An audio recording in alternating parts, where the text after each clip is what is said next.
Je vais vous demander votre attention.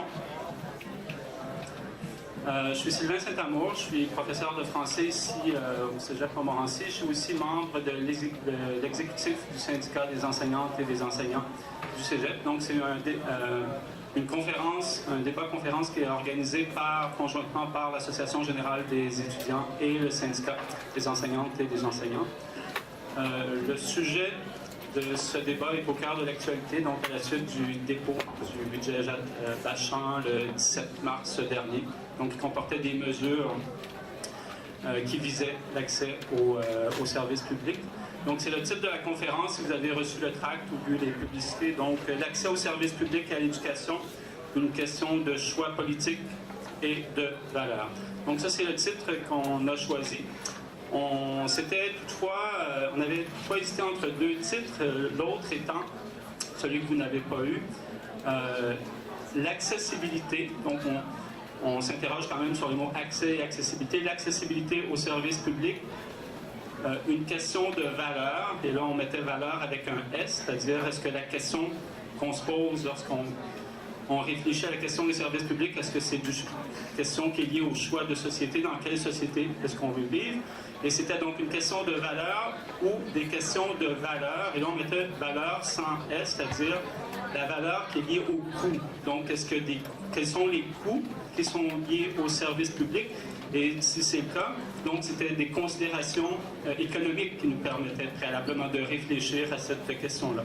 Donc ça sera pas exclusivement, mais ce sera le cadre de notre réflexion aujourd'hui, à partir de laquelle on va, avec nos invités, réfléchir à cette question-là.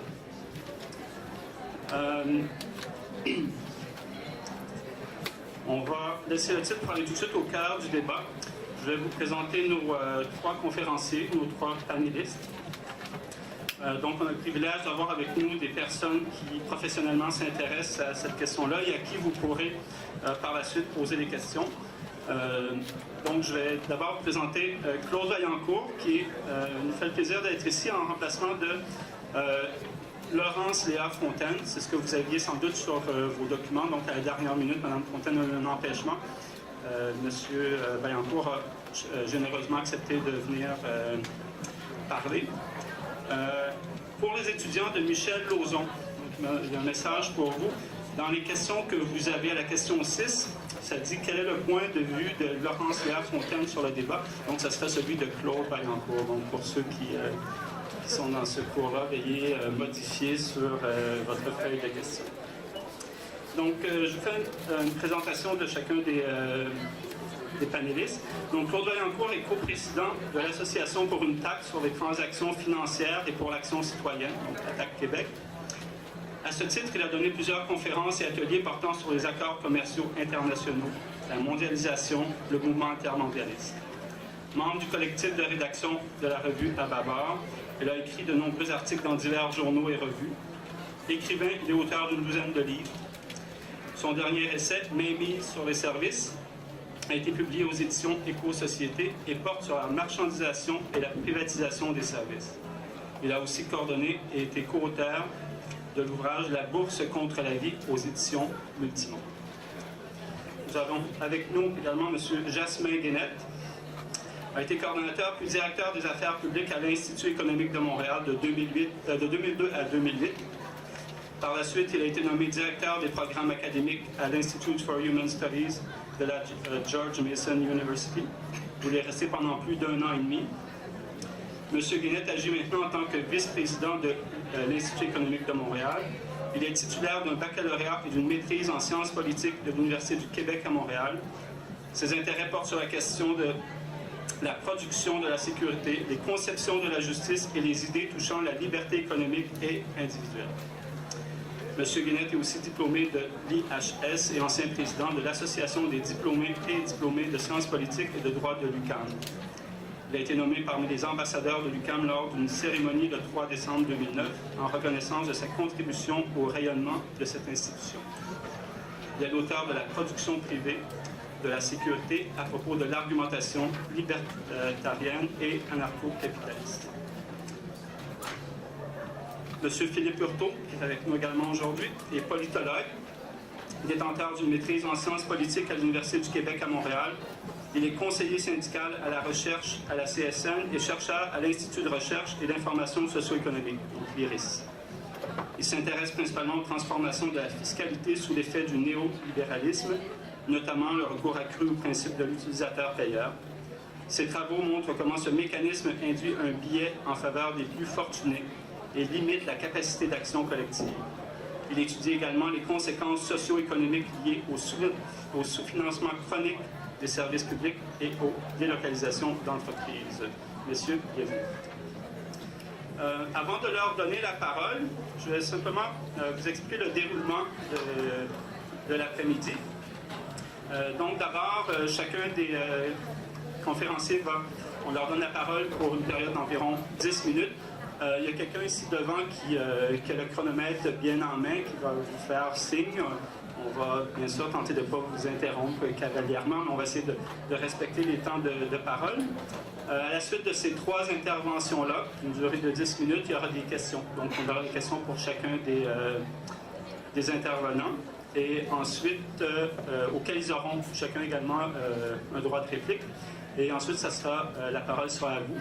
Donc, il y aura des questions qui proviendront de la salle. On a un micro qui est au milieu de l'allée, donc les gens pourront venir directement poser leurs questions.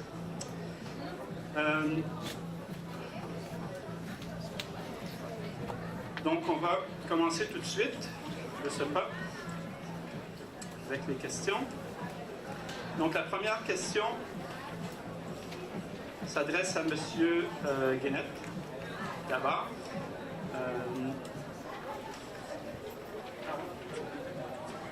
Oui, excusez-moi, je viens de sauter une étape. Je viens de sauter une étape importante des présentations de chacun des intervenants. Donc, je donne dans l'ordre donc la parole à M. Hurtaud. Ensuite, M. Guénette prendra la parole et M. Vaillancourt par la suite. Alors, merci beaucoup. D'abord, je tiens à remercier les professeurs qui ont organisé et les membres du syndicat qui ont organisé cette journée. C'était toujours agréable de pouvoir venir faire une présentation ce lors du midi avec la musique dans un cégep. C'est un peu plus vivant que ce à quoi on est habitué. Donc, cela dit, l'accès aux services publics et l'accès à l'éducation est bien entendu un sujet brûlant d'actualité. Comme on l'a dit en introduction. Pardon? Ça va? Bon. Un sujet brûlant d'actualité, on l'a vu avec les annonces dans le dernier budget du Québec, les annonces d'augmentation des droits de scolarité. Mais surtout, en fait, même, on peut faire un minimum, un petit regard, non pas historique, mais juste prendre 2-3 pas de recul pour voir qu'est-ce qui s'est passé ces 2-3 dernières années. Pour voir vraiment, au Québec, depuis 2007-2008, une campagne qui vise à légitimer le recours à la tarification pour financer les services publics. Ce qu'on appelle vraiment comment réussir à convaincre la population québécoise que le recours à la tarification pour le financement des services publics, dont l'éducation par les droits de scolarité, est la manière la plus juste, la plus équitable, la plus efficace de financer nos services. De nombreux rapports sont venus étayer cette thèse depuis 2007-2008. Disons, si on se concentre uniquement sur les rapports en provenance du gouvernement, on peut penser au rapport Castonguay sur le financement de la santé, qui privilégiait le recours à ce qu'on appelle le ticket modérateur, donc un paiement à l'acte. Par exemple, on va voir le médecin, on doit payer 25 $ par visite au médecin. Bon, ça peut être 25, 50, peu importe. Le principe est un paiement à l'acte quand on va faire une visite médicale. On peut penser, suite à ça, au rapport Montmarquette sur la tarification des services publics qui, là, voyait beaucoup plus large, voyait en santé, en éducation, dans les garderies, dans le transport, voir comment le recours à la tarification peut être une manière légitime mais aussi généralisable de financement des services publics. On peut voir également l'an dernier 3 fascicules produits par un comité d'experts engagés par le gouvernement qui, avant le budget de l'an dernier, est venu, ou c'est encore là, venir étayer par une analyse, en raison de la conjoncture économique du Québec, en raison du niveau de la fiscalité au Québec, pourquoi la fiscalité devrait être pas la fiscalité, mais la tarification devrait être la chose à faire pour financer les services publics. Bien entendu aussi les annonces dans le budget du Québec l'an dernier en santé, en santé à Hydro-Québec, également par le recours accru aux taxes à la consommation. Vraiment, il y a une tangente lourde pour avoir recours à la tarification pour financer les services publics et jusqu'au dernier budget d'il y a maintenant un peu moins que 2 semaines par l'annonce des augmentations des droits de scolarité, en fait la continuité de l'augmentation des droits de scolarité, c'est-à-dire lorsque les hausses actuelles prendront fin en 2012, jusqu'en 2017, il y aura de nouvelles hausses à ce moment-là. Donc vraiment, ce à quoi on assiste, c'est ce qu'on peut appeler une révolution tarifaire au Québec. C'est comment on désire transformer la fiscalité québécoise, la faire passer en fait d'un mode fiscal basé sur l'impôt sur le revenu, faire en sorte que chacun paie en fonction de son niveau de revenu. Quelqu'un qui fait 30 000 50 000 60 000 100 000 ou 200 000 ne paie pas la même proportion de son revenu en impôt. Donc en fait, on tient compte de la capacité de payer des gens pour financer les services publics à un mode de financement des services publics basé sur la tarification à l'acte, c'est-à-dire tu utilises le service, tu payes tant, sans considération pour ton niveau de revenu. Donc, dans ce qu'on appelle cette révolution tarifaire, il y a vraiment un objectif de transformation, et je viendrai tantôt au Code d'éducation plus spécifiquement, mais comme ça vaut la peine de prendre un petit 2 minutes pour replacer le débat. Il y a vraiment une tentative de transformer le rapport de la population vis-à-vis des services publics. C'est-à-dire vraiment comment un service public est un bien collectif destiné au bien-être et au développement de la collectivité, comment le transformer en un bien de nature marchand au bénéfice de l'individu qui l'utilise directement. En fait, ce qu'on voit, c'est vraiment la transformation d'un modèle de service public à un autre. On passe d'un modèle qu'on pourrait qualifier de modèle républicain, c'est-à-dire dans lequel les services publics sont pensés comme un processus de lutte aux inégalités sociales, comme un processus de cohésion sociale, en faire en sorte que chacun ait accès au minimum pour vivre, au minimum de services essentiels pour vivre. Même chose pour la santé et l'éducation. On se dit pour le développement plein et entier d'un individu, chacun doit avoir accès sans considération pour son niveau de revenu aux services de santé, aux services d'éducation, et que c'est même une condition de cohésion sociale et de paix sociale. Et tout ça, c'est vraiment... et donc le modèle républicain, qui était le modèle qui guidait les destinées du développement des services publics québécois, se basait pour financer ces services, donc sur l'impôt sur le revenu, un mode de financement collectif qui tient compte des disparités économiques de la société. Donc l'idée, c'est de passer de ce modèle qu'on qualifie de républicain à un modèle vraiment qui prend pour base le principe de l'utilisateur-payeur, c'est-à-dire vraiment, et ça je suis convaincu que M. Guénette pourra le développer ultérieurement aussi, un principe en fait qui dit les services publics ne doivent pas être gratuits et universels et donc financés par l'impôt, mais doivent être financés par un processus de prix. Pour éviter les gaspillages des services, il faut mettre un prix sur les services pour en limiter une consommation excessive. Et pour décider de ce prix, il faut essentiellement se baser sur un calcul économique basé sur l'offre et la demande. Donc vraiment laisser au marché le soin de décider quel devrait être le prix à payer pour un service public. Donc ce n'est plus une décision politique collective, savoir en santé, en éducation, comment on devrait gérer l'accès à un service, mais c'est laisser aux forces du marché le soin de décider à la place de la collectivité. Le principe de l'utilisateur-payeur repose aussi sur le principe du choix, c'est-à-dire puisque l'utilisation d'un service relève du choix individuel des personnes, c'est à la personne qui utilise le service à financer le dit service. Si moi je vais à l'université, c'est mon choix, c'est à moi à financer le service. Même chose pour les services de santé, même chose pour les garderies, etc., etc. Donc, il n'y a plus de compréhension, disons, des retombées sociales positives pour l'utilisation d'un service. On se limite au calcul strictement économique. J'utilise un service, j'en reçois donc les bénéfices directs. C'est à moi à payer pour le service en question. Donc, on voit vraiment une transition de deux modèles à un autre, un modèle beaucoup plus axé sur la solidarité sociale et une recherche de cohésion et de mixité sociale, à un modèle où une approche individualiste basée sur le choix individuel et les conséquences individuelles des personnes et des individus, sans considération pour les considérations de solidarité sociale. Voilà pour les grands principes. Maintenant, la question des droits de scolarité. Concrètement, on voit dans la question de l'augmentation des droits de scolarité une concrétisation dans le monde universitaire du principe de l'utilisateur payeur. En clair, en fait, on considère, et ça, j'essaie de reprendre l'argumentaire gouvernemental pour justifier la hausse des droits de scolarité, on considère que le profit privé généré par l'éducation universitaire est tellement grand que c'est aux individus à assumer leur facture pour le financement de leur éducation. Donc, c'est pour ça. De 2007 à 2011, le gouvernement a déjà instauré des hausses de droits de scolarité de 500 $ par année, donc des hausses de 30 %. Il a annoncé dans son dernier budget que de 2012 à 2017, ces hausses continueront, mais cette fois-ci par une augmentation supplémentaire de 75 %, ce qui au final, de 2007 à 2017, donc en 10 ans, les droits de scolarité québécois auront augmenté de 127 %, donc de 1 700 $ par année à 1 800 $ par année approximativement. Donc, il y a vraiment là une conclusion à avoir, c'est quand on nous parle d'augmentation de droits de scolarité, il ne s'agit pas d'un petit ajustement, il ne s'agit pas d'un petit rattrapage, parce que, bon, en raison des années de gel de droits de scolarité, on aurait une moyenne à les rattraper. Il s'agit vraiment d'une rupture assez brutale et drastique avec le modèle décidé au Québec, c'est-à-dire que c'est un modèle de droit de scolarité bas qui fonctionnait, soit dit en passant. Quand on regarde la fréquentation scolaire au post-secondaire, donc pas uniquement à l'université, mais à l'ensemble du monde post-secondaire, collégial, universitaire, on se rend compte que le modèle québécois à bas tarif, c'est-à-dire une quasi-gratuité au collégial et des tarifs peu élevés à l'universitaire, fonctionne. Il y a 9 % de plus de fréquentation post-secondaire au Québec qu'ailleurs au Canada.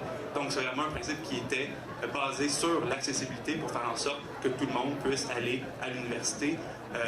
Il demeure quand même des imperfections. Il y a encore des inégalités dans la fréquentation universitaire, mais le modèle québécois travaillait justement à essayer de lever les barrières à la fréquentation, faire en sorte que tout le monde puisse aller à l'université, au collège, et que ce ne soit pas un privilège réservé à une élite ou à quelques personnes. Je vais conclure sur ça et on pourra revenir plus tard. Merci. Monsieur Urquhart, merci. Je passe la parole maintenant à Monsieur Guénette. Merci. Je suis content d'être de retour. C'est la première fois que je viens au cégep depuis que j'ai passé ici pour faire mes études collégiales. J'étais à la radio étudiante ici derrière et j'aimais bien ça, animer mon émission de radio qui s'intitulait, qui s'appelait le Festival international de jazz. Mon nom c'est Jasmin et jazz c'est mon sobriquet. Alors, je remercie les organisateurs de m'avoir invité ici. Avant de parler de l'accès aux études universitaires, je veux juste rappeler qu'à l'Institut économique de Montréal, toutes nos publications sont disponibles gratuitement sur notre site web en format PDF. Que vous soyez d'accord ou non avec les différentes propositions qui sont faites chez nous, ce sont des documents qui peuvent être très utiles pour vos travaux, soit pour dire à quel point vous êtes d'accord ou à quel point vous n'êtes pas d'accord. Alors, je vous encourage à aller sur notre site web. On a également des activités étudiantes. C'est possible d'assister à certaines de nos conférences gratuitement. Enfin, si vous êtes intéressé, vous abonnez à notre newsletter ou encore vous m'envoyez un courriel et ça va me faire plaisir d'échanger avec vous. L'accès aux études universitaires, c'est un sujet important. Il y a plusieurs options de politique gouvernementale qui sont défendues, qui sont proposées. On parle de gratuité totale, on parle de geler, en fait de cesser la hausse actuelle. Certaines personnes, certains groupes veulent augmenter les frais de scolarité de manière universelle. Donc le même montant par session pour tout le monde. On parle d'augmenter les frais selon l'inflation. On parle d'augmenter les frais selon le pourcentage que ça coûte pour être formé. Et on parle aussi de rendre plus autonomes les universités pour qu'elles-mêmes décident des frais de scolarité selon les programmes, selon leur clientèle. En fait, c'est la proposition que je privilégie et j'aurai l'occasion d'y revenir un petit peu plus tard dans ma présentation, mais tout ça pour dire que les frais de scolarité, l'accessibilité aux études universitaires, c'est un enjeu de société évidemment très, très important. La prochaine slide présente la situation actuelle. Donc, les frais de scolarité au Québec sont les plus bas au Canada. La moyenne est de 2 415 $ au Québec.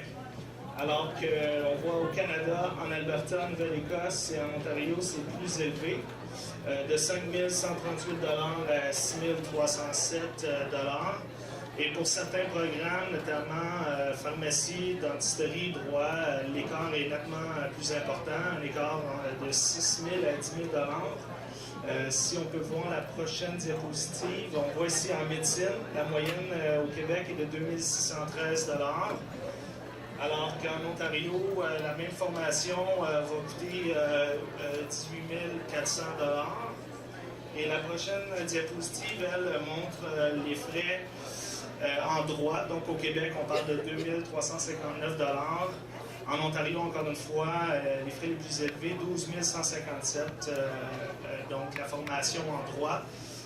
Au Québec, par rapport à d'autres provinces, c'est la moyenne canadienne.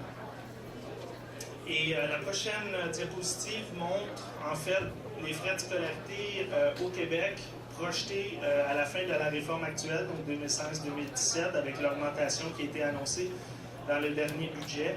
Alors, si les autres provinces décident de ne pas augmenter davantage les frais, et donc seulement par l'inflation ou je ne sais quoi, les frais au Québec vont être de 4 040 alors qu'en Ontario, les frais seront de 6 307 La moyenne canadienne sera de 5 138 En 2017, donc à la fin de la réforme, les étudiants vont assumer 17 du coût total des droits de scolarité. Cette hausse, selon le ministère, a pour but de ramener les droits de scolarité au niveau de 1968 s'ils avaient suivi à partir de ce moment-là l'inflation, donc l'augmentation des prix à la consommation. Actuellement, la part des étudiants, la part payée par les étudiants se situe à 12,7 donc du coût qui est assumé par les étudiants. Cette stratégie-là de garder les frais très bas amène des conséquences qui sont négatives et indésirables pour la société québécoise, puis à commencer par les étudiants eux-mêmes. La prochaine diapositive montre en fait qu'on pourrait croire que puisque les frais de scolarité aux universités sont bas, il y aurait plus de gens qui iraient à l'université. On peut penser que si c'est gratuit ou si c'est pas cher, il y a plus de monde qui vont en vouloir. Alors, malgré les frais de scolarité qui sont bas, dans les universités, le taux de fréquentation dans les universités n'est pas plus haut que le taux de fréquentation dans d'autres provinces canadiennes. Comme mon collègue l'a rappelé, si on parle de fréquentation ou de taux de diplomation post-secondaire avec les cégeps qui sont uniques au Québec, il est vrai que ça augmente, mais quand on parle strictement des universités, le taux de fréquentation n'est pas plus élevé simplement parce que les frais sont plus bas. Dans un article de la presse publié récemment, on apprenait que sur 100 Québécois, il y en a 84 qui vont obtenir un diplôme d'études secondaires. Il y en a 65 qui vont commencer le cégep et il y en a 38 qui vont le terminer. 36 vont commencer l'université puis 27 vont obtenir un bac. 9 vont commencer une maîtrise, 6 vont la terminer. 2 personnes vont commencer un doctorat et une seule personne va le terminer son doctorat. Donc, ces chiffres doivent nous amener à examiner d'un peu plus près les raisons qui font que le taux de participation au Québec n'est pas plus élevé que bien d'autres endroits en Amérique du Nord, malgré que les frais de scolarité sont plus bas. Les études à ce sujet-là affirment que les raisons pour ne pas aller à l'université sont nombreuses et que les frais de scolarité, en fait, sont une toute petite partie de l'équation. Selon la Fondation canadienne des bourses du millénaire, il y a quand même 23% des étudiants qui disent ne pas aller à l'université pour des raisons financières. Et en décomposant ce 23%-là, on se rend compte que il y a les frais de scolarité, oui, mais il y a aussi le loyer, un ensemble de dépenses, de nourriture, de vêtements, les frais de subsistance, etc. De 1989 à 1992, les frais de scolarité ont doublé au Québec sans qu'il y ait eu une incidence majeure sur le taux de fréquentation. Et la raison est fort simple, c'est que les frais de scolarité, selon une étude qui a été préparée et publiée par l'UQAM, les frais de scolarité représentent 14% seulement des coûts personnels reliés aux études universitaires. Hein? Et donc, pour 75% des gens, le fait de ne pas aller à l'université, c'est pas parce que c'est inaccessible, mais bien parce que peut-être qu'ils n'ont pas les qualifications. À ce moment-là, il faut se pencher sur la formation au secondaire ou au cégep. Mais aussi, peut-être parce qu'ils ne sont pas intéressés à aller à l'université. Peut-être parce que dans leur milieu socio-économique, l'université, en fait, l'éducation est un peu moins valorisée. Peut-être qu'ils préfèrent aller travailler, peut-être qu'ils veulent se lancer en affaires. Enfin, il y a plusieurs raisons qui expliquent que les gens décident de ne pas aller à l'université et les frais sont qu'une infime partie de ça. C'est important de rappeler également que l'éducation, c'est un investissement. Évidemment, ça fait plus dramatique de parler d'endettement, puis c'est vrai qu'il y a un coût à s'endetter, à s'instruire. Mais bon, par exemple, si on prend un MBA, quelqu'un qui étudie un MBA, au bout de 3 ans, son salaire sera d'au-delà de 100 000 $. En moyenne, selon les études sur le rendement de l'éducation, un diplômé universitaire peut espérer gagner entre 600 000 $ et 1 million de plus au cours de sa vie en raison d'un diplôme universitaire. Donc ça, c'est payant et c'est peut-être le billet de loterie. En fait, avec un billet de loterie comme ça, vous êtes à 100% certain de gagner. Je vous encourage tous à poursuivre vos études. En terminant, si on peut présenter la prochaine diapositive, s'il vous plaît. On parle de garder les frais de scolarité bas par souci d'équité. Hein? Mais dans les faits, notre système actuel est inéquitable. Pour chaque étudiant, et là c'est important, pour chaque étudiant universitaire qui vient du 25% de la population la plus pauvre, il y a 2 étudiants et demi qui viennent du 25% les plus riches. Et donc, les gens les moins fortunés, malgré qu'on a des frais de scolarité très bas, ne vont pas en plus grand nombre à l'université. Et les moins bien nantis, en fait, sont en quelque sorte subventionnés par les contribuables qui viennent de la classe moyenne. Et en fait, notre système, on voit bien que la politique de la bonne intention, ça ne fait pas nécessairement des bonnes politiques publiques. Et c'est pas parce que c'est égal que c'est équitable. Merci, je vais arrêter là et je reviendrai sur certains points tout à l'heure.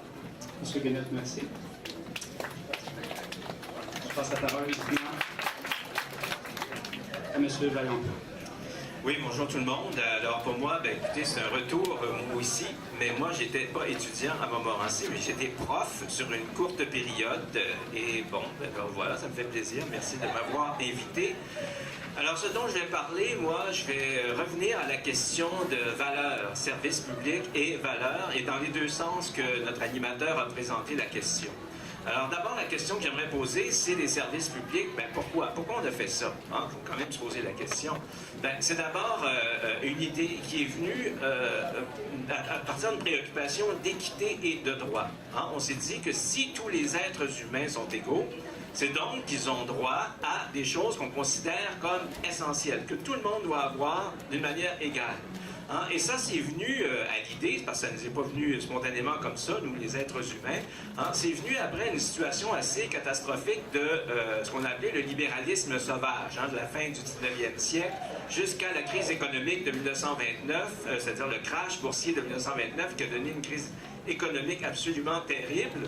Alors, on s'est rendu compte que les êtres humains n'étaient vraiment pas traités également, ce qui vient qu'on va trouver nécessaire, c'est-à-dire de mettre en place des services publics et d'assurer à la population, à toute la population, sans exception, peu importe l'origine, peu importe la fortune de ces gens-là, peu importe la couleur de la peau, peu importe la religion, alors tout le monde va avoir le droit à la même chose. Alors on s'est dit ce qui était essentiel, finalement, c'est des soins de santé, parce que la santé, c'est comme fondamental, on ne peut pas vivre si on n'a pas la santé. C'est l'éducation. L'éducation, c'est très, très important parce que l'éducation, c'est ce qui nous permet de prendre notre place dans notre société, d'avoir une place qui nous revient. Donc sans éducation, ce n'est pas possible. La question de l'eau aussi, a été fondamentale, donc on ne peut pas vivre sans eau. Et aussi, une question qui est souvent négligée, mais qui est fondamentale, c'est la vie culturelle. La culture étant la nourriture de l'esprit. Alors, pour tout ça, on s'est dit que ça serait intéressant qu'on mette ça ensemble et que ce soit l'État qui prenne un petit peu, d'une certaine manière, le contrôle de ça, mais avec des citoyens, parce qu'ils sont aussi des gens qui vont bénéficier de tout ça. Et ce qu'on a décidé de faire comme moyen de financer, ça Philippe Hurtaud l'a bien expliqué, c'est l'impôt progressif. C'est-à-dire qu'on met l'argent, la contribution de chacun dans une espèce de grande boîte et chacun donne en fonction de son revenu, c'est-à-dire plus il a, plus il peut donner là-dedans. Et ensuite, on partage le tout dans des services qui, la plupart du temps, sont gratuits, universels. Parfois, on va décider de faire payer, mais en général, c'est toujours beaucoup moins que ce que le service peut valoir. Alors ça, c'est le système qu'on a comme établi, qui a été le nôtre pendant relativement longtemps, et un système qu'on va remettre en question sérieusement depuis les années 80, je dirais, au moment où on est rentré dans un nouveau système économique qu'on va appeler le néolibéralisme. Alors, dans ces années-là, finalement, on s'est rendu compte que les services, écoutez, on peut faire de l'argent avec.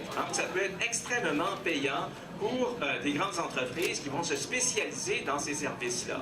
Alors, on s'est rendu compte que dans la logique capitaliste, donc dans la logique qui est toujours de toujours avoir un petit peu plus de profit, qu'il y avait une certaine stagnation. C'est-à-dire que si on regarde l'industrie, si on regarde l'exploitation des ressources naturelles, si on regarde l'agriculture, eh bien, on était comme, on avait comme exploité ça au maximum, puis finalement, il n'y avait pas tout à fait possibilité d'aller chercher tellement plus d'argent avec ça, tandis qu'il y avait ce secteur en explosion, c'est le secteur des services. Mais dans le secteur des services, le problème, c'est que l'État occupait beaucoup de place. S'il y a un hôpital public, ça veut dire qu'à ce moment-là, c'est pas ouvert à l'entreprise privée qui voudrait peut-être faire des profits avec cet hôpital qui peut exister quelque part. Donc, ce qu'on va essayer de faire, la tendance, ça va être de permettre à l'entreprise d'aller chercher le plus en plus de secteurs qui appartiennent à l'entreprise publique, on appelait aussi parfois des monopoles d'État, donc de faire passer ça, de faire transférer ça à l'entreprise privée. Alors comment on va faire ça? On va le faire de plusieurs façons. Une première façon de faire ça, c'est de morceler le service public. Alors on va s'arranger pour faire... Alors, c'est plus un tout. L'école, par exemple, n'est plus un tout, mais c'est toutes sortes de petits services qui peuvent être privatisés à la pièce. Par exemple, dans un collège comme le Collège Montmorency, qui est une institution publique, mais vous avez quand même une cafétéria privée, des services ménagers administrés par l'entreprise privée, vous avez le stationnement qui est privé, je crois. Donc, c'est une façon de procéder, et là, plus on en fait, finalement, plus le privé occupe de place dans le service public. L'autre moyen de le faire, c'est un moyen un petit peu tordu, mais qui s'est révélé très efficace, c'est celui de sous-financer le service public. C'est-à-dire de dire, écoutez, on n'a pas d'argent pour financer le service, donc le service moins bien financé va fonctionner plus mal. Alors, à ce moment-là, on se dit, écoutez, comme ça ne fonctionne pas bien, on va essayer un autre moyen, on pourrait le privatiser, par exemple. Donc, ça, c'est une façon de procéder. C'est intéressant qu'au Québec, on a vécu quand même, avant la crise économique, 10 à 15 années de croissance économique, de prospérité exceptionnelle. Et pendant ce temps-là, qu'est-ce que c'était le discours public? On n'a plus d'argent pour les services publics. Qu'est-ce que vous voulez? On n'a plus les moyens. Donc, il faut voir un petit peu. C'est là qu'il y a une question de choix politique là-dedans. Donc, ce sont deux façons de procéder. Et évidemment, le processus de la tarification aussi, c'est un moyen qui est très efficace parce qu'on donne l'habitude aux usagers de payer. Alors, on paye au gouvernement, mais finalement, payer à l'entreprise privée, c'est un passage qui se fait très bien et c'est un autre moyen aussi de procéder. Et de toute façon, c'est beaucoup plus facile de privatiser un service qui se fait sur une base commerciale, dans les termes techniques du terme, donc ça se fait plus facilement. Alors, donc, c'est ce qui va se passer. Alors là, qu'un service public soit privatisé, fonctionne avec l'entreprise privée, c'est un changement de paradigme fondamental. Parce qu'un service public qui est public a une mission de service public. Alors, qu'est-ce que c'est que la mission de service public? C'est de fournir le meilleur service possible à l'ensemble de la population de façon égalitaire. C'est à peu près ça, pour résumer, pour être simple. Alors, si ça passe à une entreprise privée, eh bien là, le paradigme est complètement changé. Le principe de base est changé. Alors, qu'est-ce que ça devient, le nouveau principe de base? Eh bien, ça devient un moyen, c'est-à-dire que l'entreprise fonctionne pour réaliser le plus de profit possible aux actionnaires. Hein? C'est ça qui intéresse la compagnie publique qui est devenue maintenant privatisée, c'est de réaliser des profits pour les fonctionnaires. Alors à ce moment-là, on va diriger l'affaire complètement différemment, c'est-à-dire on va viser justement ce qui apporte le plus d'argent. Alors si on regarde le résultat de ces privatisations, là où ça a été fait, c'est un résultat qui malheureusement n'est pas très bon pour les usagers. Et là, c'est intéressant de se tourner vers l'Europe, parce que l'Europe, ça a été une espèce de laboratoire des privatisations. Hein? Vous savez, l'Europe a maintenu pendant de longues années des services publics extrêmement performants qui nous ont beaucoup inspirés au Québec. Et là, tout à coup, à cause des différentes pressions dont je vous ai parlé, ces services sont devenus de plus en plus privés. En passant, on est en train de signer un accord avec l'Europe. Alors, qu'est-ce qui se passe quand les services sont privatisés? Eh bien, premièrement, il y a une augmentation de tarifs. Hein, une augmentation de tarifs marquée. C'est parfaitement logique qu'il y ait une augmentation de tarifs parce que ça coûte plus cher, parce qu'on doit réaliser des profits. Hein. Pour réaliser des profits, il faut augmenter les tarifs. Deuxième chose, il y a une baisse de la qualité. Hein. Pourquoi? Parce que ces compagnies-là, si on veut que les actionnaires réalisent des profits, puis c'est toujours des profits à court terme, on n'investira pas parce qu'investir dans un service, ça coûte cher.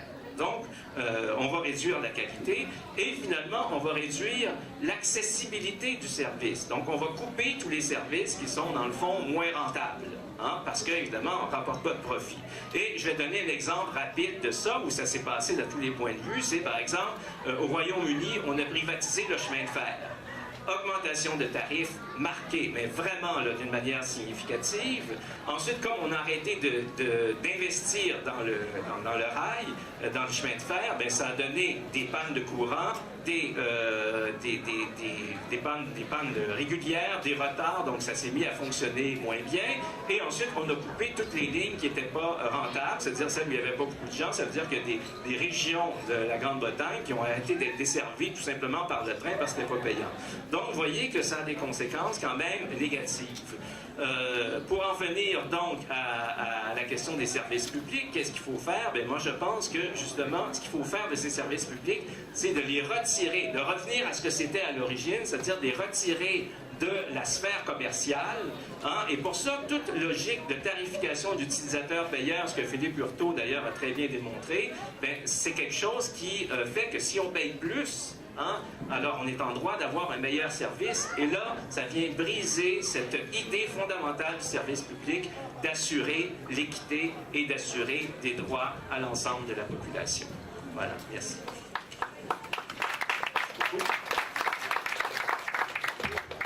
Merci à chacun des intervenants pour leur présentation qui nous a permis de connaître respectivement leur point de vue sur la question de l'accès aux services publics. Maintenant, on va passer à la deuxième partie, celle des questions. Les questions qui ont été préparées portent principalement sur l'éducation, comme on est dans un cégep, une institution d'enseignement. Donc, la façon dont on va procéder, il y aura une question adressée à chacun. Il y a une réponse courte, d'environ 2 minutes. Il y a un droit de réplique pour les deux autres intervenants, d'environ 1 minute. Donc, la première question, je vais établir l'ordre. Je la pose à M. d'abord Guénette et M. Vaillancourt et Hurtaud par la suite, qui répondront. Donc, on va commencer par une métaphore mathématique, algébrique. Donc, quelle équation faites-vous entre les 3 variables suivantes d'une formule qui serait relative à l'éducation? Les 3 variables sont l'accessibilité, la gratuité et la qualité. Donc, quelle valeur accordez-vous à chacune de ces 3 variables et quelle en est l'équation finale? Donc, accessibilité, gratuité et qualité.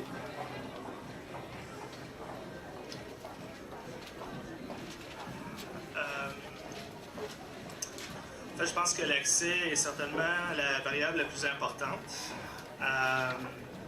Et dans le débat actuel sur les frais de scolarité, ça devrait être l'enjeu qui domine. Donc l'accessibilité à long terme à une formation universitaire de qualité. Malheureusement, présentement au Québec, si vous voulez aller dans une université qui a déjà eu, je ne sais pas moi, 10 prix Nobel qui sont passés là ou bien qui ont enseigné là, vous devez aller vous devez aller étudier à l'Université de Toronto. Donc, ça non plus, ce n'est pas accessible, cette formation-là. Dans plusieurs domaines, on le voit. Si on fait seulement rajouter de l'argent pour que les tarifs soient bas, ça n'augmente pas nécessairement la qualité des soins. On n'a qu'à regarder ce qui se passe en santé. On repousse toujours plus loin les réformes qui seraient nécessaires au système et les listes d'attente ne font qu'augmenter. Alors voilà, donc je placerai accessibilité en tout premier. Prendre le droit de réplique. Droit de réplique, si vous voulez, si vous avez... Moi, je trouve que dans le monde idéal, accessibilité, gratuité, qualité, c'est trois choses qui devraient être associées nécessairement à l'éducation, si on veut vraiment avoir un monde meilleur. Le problème, c'est qu'on met ça un petit peu en concurrence, ces trois notions-là. Dans le fond, là, on est obligé de réfléchir à la question du financement, parce que c'est ça qui est là au départ. C'est ça le problème du départ. Alors, il y a deux systèmes opposés. Il y a le système américain où on dit, écoutez, on va payer ce que ça coûte. On va faire payer aux étudiants ce que ça coûte. Une formation universitaire, ça coûte entre 40 et 50 000 $. Et le système européen, dans certains pays, en Scandinavie, où c'est gratuit. L'université est gratuite. Est-ce que le système d'éducation est meilleur aux États-Unis qu'en Scandinavie? Je ne sais pas. Je n'ai pas étudié nulle part ou l'autre. Mais chose certaine, en Scandinavie, il semble très efficace et il est surtout plus équitable. Donc, il faut réfléchir, dans le fond, à cette question fondamentale, c'est comment on distribue l'argent. Ça revient à ça. Est-ce qu'on met ça dans un grand pot puis on distribue, ou c'est chacun qui paye de sa poche? Donc, c'est la question un petit peu éthique à laquelle il faut réfléchir lorsqu'on parle de ces questions-là. Merci. Oui, en fait, simplement pour parler un peu d'accessibilité, la question à se poser, c'est, accessible, d'accord, quel est l'objectif de l'accessibilité à l'éducation postsecondaire, collégiale, universitaire? Est-ce que c'est l'accès à des prix Nobel ou est-ce que c'est une politique d'accessibilité pour l'ensemble de la population, c'est-à-dire c'est bien beau qu'à l'Université de York, on puisse y aller rencontrer des prix Nobel dans les corridors, mais si les gens qui ont l'occasion de rencontrer ces mêmes prix Nobel sont tous et toutes, ou à très forte majorité, des fils, des enfants, des filles, des personnes de la population ontarienne qui viennent de familles à haut taux de revenus, on dit que ce savoir-là est disponible, mais pour qui? L'important, c'est de rendre le savoir et la connaissance universitaire disponible pour tout le monde, peu importe les origines sociales. L'exemple, par exemple, en médecine. Maintenant qu'on a, l'Ontario a déréglementé ses frais de scolarité en médecine, on se rend compte qu'en 2001, les gens qui viennent de familles avec 100 000 $ de revenus et plus représentaient 36 % des cohortes étudiantes en médecine. En 2007, ils représentent 46 % des gens des cohortes en médecine. Donc, d'accord, il y a du savoir de qualité accessible, mais les gens qui ont accès concrètement et dans le monde réel à ce savoir-là sont des gens qui viennent de familles qui ont les moyens de le payer. Tant mieux pour eux. Ça, c'est bien, tant mieux pour eux. Mais à l'inverse, pour les gens de l'ensemble des autres catégories de revenus en bas de 100 000 $ de revenus parentaux par année, ces gens-là ont moins accès au savoir universitaire en médecine Ontario. La médecine, c'est un exemple, mais c'est vrai pour l'ensemble des domaines. L'objectif, c'est pas uniquement le savoir de pointe avec des prix Nobel et toute la patente. L'objectif, c'est de faire en sorte que tout le monde puisse y aller à l'université. Parce que sinon, ça sert à quoi avoir des prix Nobel? Merci pour vos réponses. Maintenant, vous avez un droit de réplique si vous voulez réagir aux réponses des autres intervenants. En fait, je vais juste revenir sur l'exemple de la médecine. La richesse n'a rien à voir avec le fait d'aller ou non en médecine. Ce sont les notes à l'école. Donc, si vous avez de très, très, très bonnes notes et que vous faites application pour aller en médecine et que vous êtes accepté, vous pouvez être certain qu'on va vous tirer par l'oreille pour y aller, même si vous êtes dans un milieu plus défavorisé.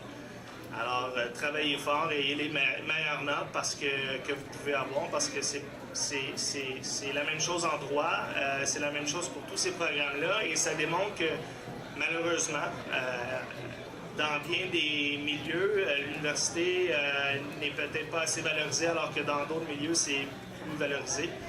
Mais la médecine est certainement un bon exemple où si vous avez de très bonnes notes et qu'on vous accepte, que vous soyez dans un milieu modeste ou plus aisé, vous allez pouvoir y aller parce qu'on va vous donner des bourses, on va tout faire pour que vous soyez là. Pas de réplique, si vous souhaitez?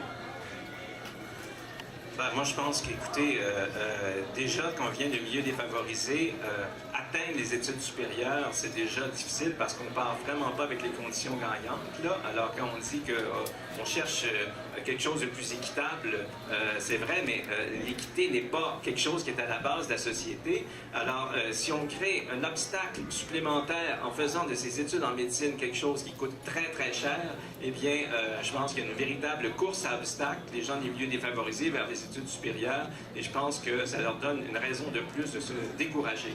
Donc, à mon avis, tous les frais de scolarité doivent être les plus bas possibles et je dirais même qu'en tant que société, l'aspiration à la gratuité est quelque chose d'envisageable. Malheureusement, on ne l'envisage pas. Pourquoi? Parce qu'on ne veut pas remettre en question tout le système d'imposition, le système de fiscalité qui pourrait être revu, mais d'une manière complètement différente, d'une manière beaucoup plus créative et qui serait à l'avantage de l'ensemble de la société. L'association dont je suis, d'ailleurs, on réfléchit à ce genre de questions-là.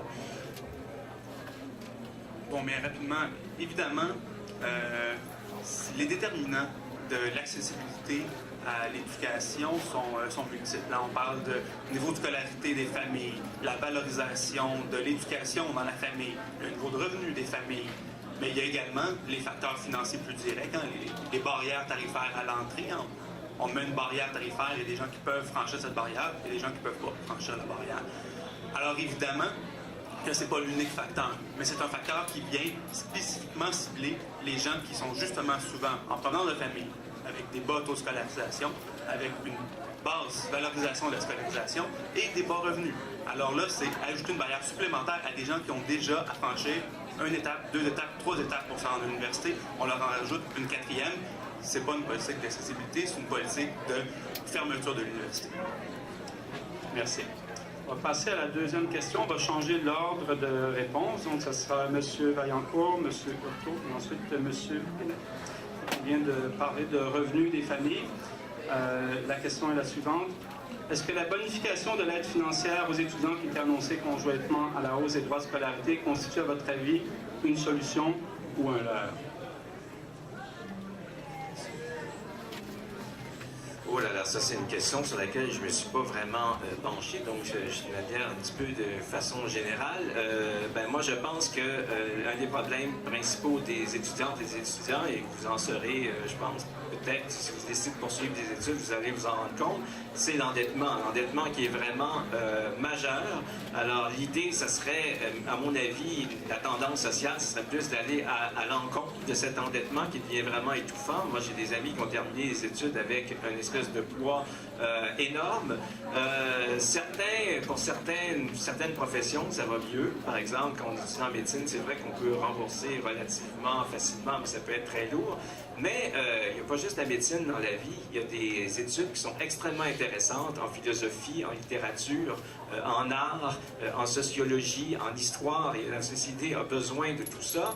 Donc, si justement on s'arrange, et ces gens-là ne sont pas sûrs d'obtenir des emplois en sortant, et souvent c'est extrêmement difficile, tout j'insiste sur le fait que ces champs d'études sont extrêmement significatifs, c'est extrêmement important si on veut avoir une société qui a un peu de bon sens. Alors, c'est plus qu'une bonification qu'il faut, à mon avis, c'est un maintien bas des droits de scolarité et jamais jusqu'à leur élimination totale. Monsieur Hurtaud. Oui, bon, bien entendu, hein, personne n'est contre l'aide financière là, en soi. Hein, oui, au-delà des questions de gratuité scolaire, il y a tout justement un peu ce que les frais de scolarité représentent une part relativement réduite du budget d'un étudiant. Il y a d'autres facteurs, le loyer, la bouffe, le transport, etc. Donc, si on veut que les étudiants se consacrent à leur éducation, il faut aussi, en plus d'une posture de gratuité scolaire, leur donner un support adéquat en termes d'aide financière. Maintenant, est-ce que ce qui a été annoncé dans le budget fait le travail? Ça, c'est beaucoup moins évident. En fait, pour plusieurs raisons. D'abord, c'est quand même quelque chose, hein? On rompt avec un principe d'accès universel à un service et on dit, en échange de cette structure-là, qui n'est pas une petite structure, on dit, c'est des principes et nous, on s'occupe des vraies choses. Il reste qu'au plan des principes qu'au plan concret, ça aura des impacts sur la fréquentation et l'accessibilité. Et ce qui est mis en place par le gouvernement va réussir à colmater certaines brèches, parce que oui, pour les plus pauvres, ils auront accès effectivement à une majoration de leur aide financière et chanceux qu'ils sont, ils pourront aussi avoir une majoration de leur endettement étudiant, de 1. Et de 2, il y a des gens aussi qui vont provenir de familles de la classe moyenne qui, eux, ne proviennent pas de familles riches nécessairement. Là. Des gens qui ont des familles qui font 30, 40, 50 000 $ par année, qui sont considérés pour l'aide financière comme trop riches pour se qualifier pour la majoration de leur soutien, mais qui vont devoir assumer de plein fouet les hausses des droits de scolarité. Donc, c'est vraiment ce qu'on réussit à aménager pour limiter les effets négatifs pour les plus démunis. Mais là, c'est la classe moyenne qui va la ramasser de plein fouet. Sur la question de la bonification des bourses, oui, c'est une très bonne nouvelle. La solution à laquelle on s'est penché à l'Institut, c'est l'idée de décentraliser le réseau de l'éducation. Décentraliser le réseau universitaire, c'est-à-dire de laisser les universités le choix, laisser les universités décider elles-mêmes les montants qu'elles veulent bien charger pour les droits et les frais de scolarité. Donc, un exemple récent dans l'actualité, il y a l'Université McGill qui a décidé de charger 30 000 $ pour son programme de MBA, alors que pour les autres universités, c'était le même montant habituel. Et donc, il faut... Et ça, c'est une bonne approche, c'est-à-dire que McGill croit que la clientèle de son programme de MBA a les moyens ou fait le nécessaire pour c'est le seul programme de MBA parmi les meilleurs au monde. Ils jugent que eux, ce programme-là, ça vaut 30 000 $. Alors, on est mieux de laisser à McGill le choix de fixer les droits de scolarité que de laisser le ministère de l'Éducation au Québec le faire. Cependant, un système comme ça demande une bonification des bourses, c'est-à-dire que plutôt que d'avoir un système actuel qui est de mur à mur, avoir un système où on aide les étudiants qui sont vraiment dans le besoin. Je crois que c'est une meilleure solution pour garantir l'accessibilité, garantir la qualité, c'est-à-dire on laisse les universités décider ce qu'elles veulent bien charger comme droit de scolarité et qu'il y ait une réglementation bien développée en place par les gouvernements pour aider les étudiants qui sont réellement dans le besoin à poursuivre leurs études. Merci. Droit de réplique. Alors, ce qui s'est passé justement à propos de McGill, c'est exactement ce qu'il ne faut pas faire. D'ailleurs, c'est la ministre de l'Éducation qui a été obligée de le souligner. Elle dit, écoutez, ça ne marche pas, c'est un bris de solidarité, 30 000 $ au Québec pour peu importe le diplôme, c'est quelque chose qui ne marche pas et qui va contre notre vision des choses. Dans le fond, ça correspond à une logique de marché. Hein? Alors, on dit, écoutez, ce diplôme, ça vaut tant, hein? Puis les autres, ça vaut tant. Mais si on commence à fonctionner comme ça, c'est toute cette vision de l'éducation comme service public, hein?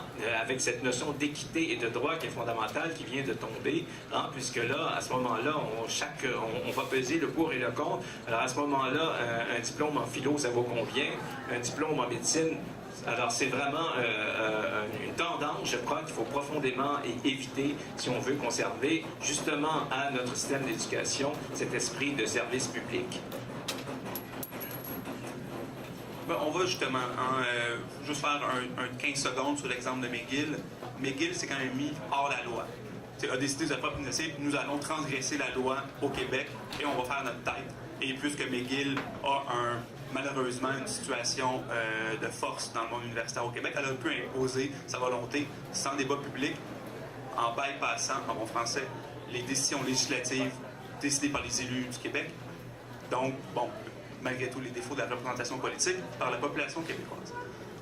Donc, il y a quand même là un problème. Hein? C'est donné à une université qui est plus conçue comme un service public, mais conçue comme une entreprise qui peut faire ce qu'elle veut dans ses murs, le loisir de faire ce qu'elle veut dans ses murs. Quand on dit non, pour l'instant, un service public, les universités sont des services publics et elles doivent être soumises à un encadrement public strict et la question tarifaire fait partie de cet encadrement. On ne peut pas juste les laisser faire ce qu'ils veulent. À la limite, on peut décider d'augmenter les tarifs, les baisser, de faire quoi que ce soit. Mais ça, c'est une décision qui appartient à la collectivité québécoise, qui n'appartient pas aux institutions en propre. Merci beaucoup. On va passer à la troisième question. L'ordre de réponse pour la troisième question sera M. Hurtaud, M. Guénette et M. Vaillancourt. La question est la suivante. Le choix de la tarification des services publics écarte d'autres avenues possibles. Certaines ont été mentionnées, donc différents paliers de taxation, contribution accrue des entreprises, lutte à l'évasion fiscale, par exemple. Selon vous, est-ce par manque d'imagination, de courage ou de conviction? Et si oui, à qui profite une telle vision? Bon, en fait, la question n'est pas une question de manque de courage ou de manque de vision. En fait, le gouvernement du Parti libéral, actuellement au pouvoir à Québec, mais en ce sens-là, les deux principaux partis de l'opposition semblent faire marche commune avec les libéraux, ont une volonté politique affirmée, nette et précise. Et comme je le disais dans mon mot d'introduction, ils ont une vision de ce que devrait être la fiscalité au Québec. Et pour eux, la fiscalité devrait passer par la tarification.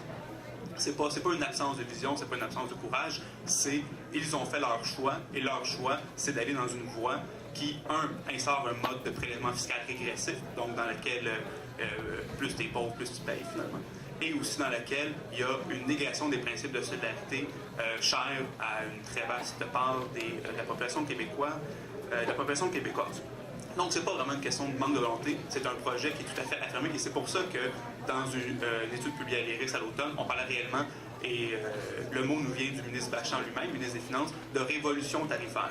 Hein, à l'automne 2009, le ministre est allé de l'avant avec ce mot. Il faut mettre en place, entre guillemets, un processus révolutionnaire, changer de fond en comble le projet fiscal québécois, c'est-à-dire vraiment défaire ce qu'on a mis 3-4 décennies à construire au Québec pour le remplacer par un autre mode de ponction fiscale et un autre mode de financement des services publics. Donc, à l'inverse, qu'est-ce qui serait possible de faire? Bien entendu, là, il y a 1001 solutions.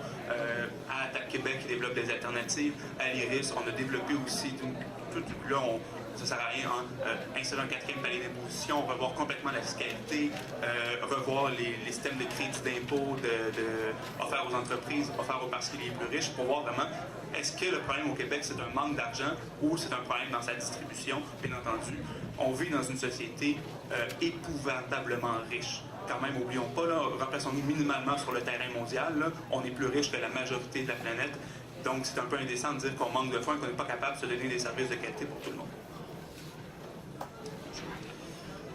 C'est vrai que nous sommes dans une société excessivement riche. Le budget du Québec avoisine quand même les 70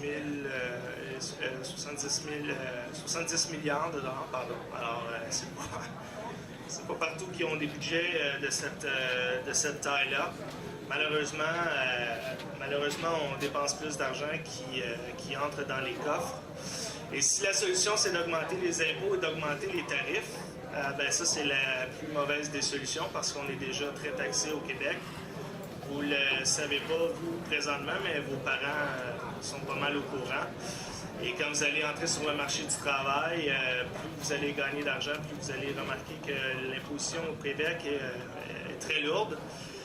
Alors, une façon de ne pas décourager le travail, une façon de ne pas décourager l'investissement, une façon d'encourager justement les gens à poursuivre, à monter les échelons, c'est d'avoir une fiscalité qui est compétitive. Donc, de voir ce qui se fait en Ontario, dans le reste du Canada et aux États-Unis, et de ne pas être complètement à l'opposé.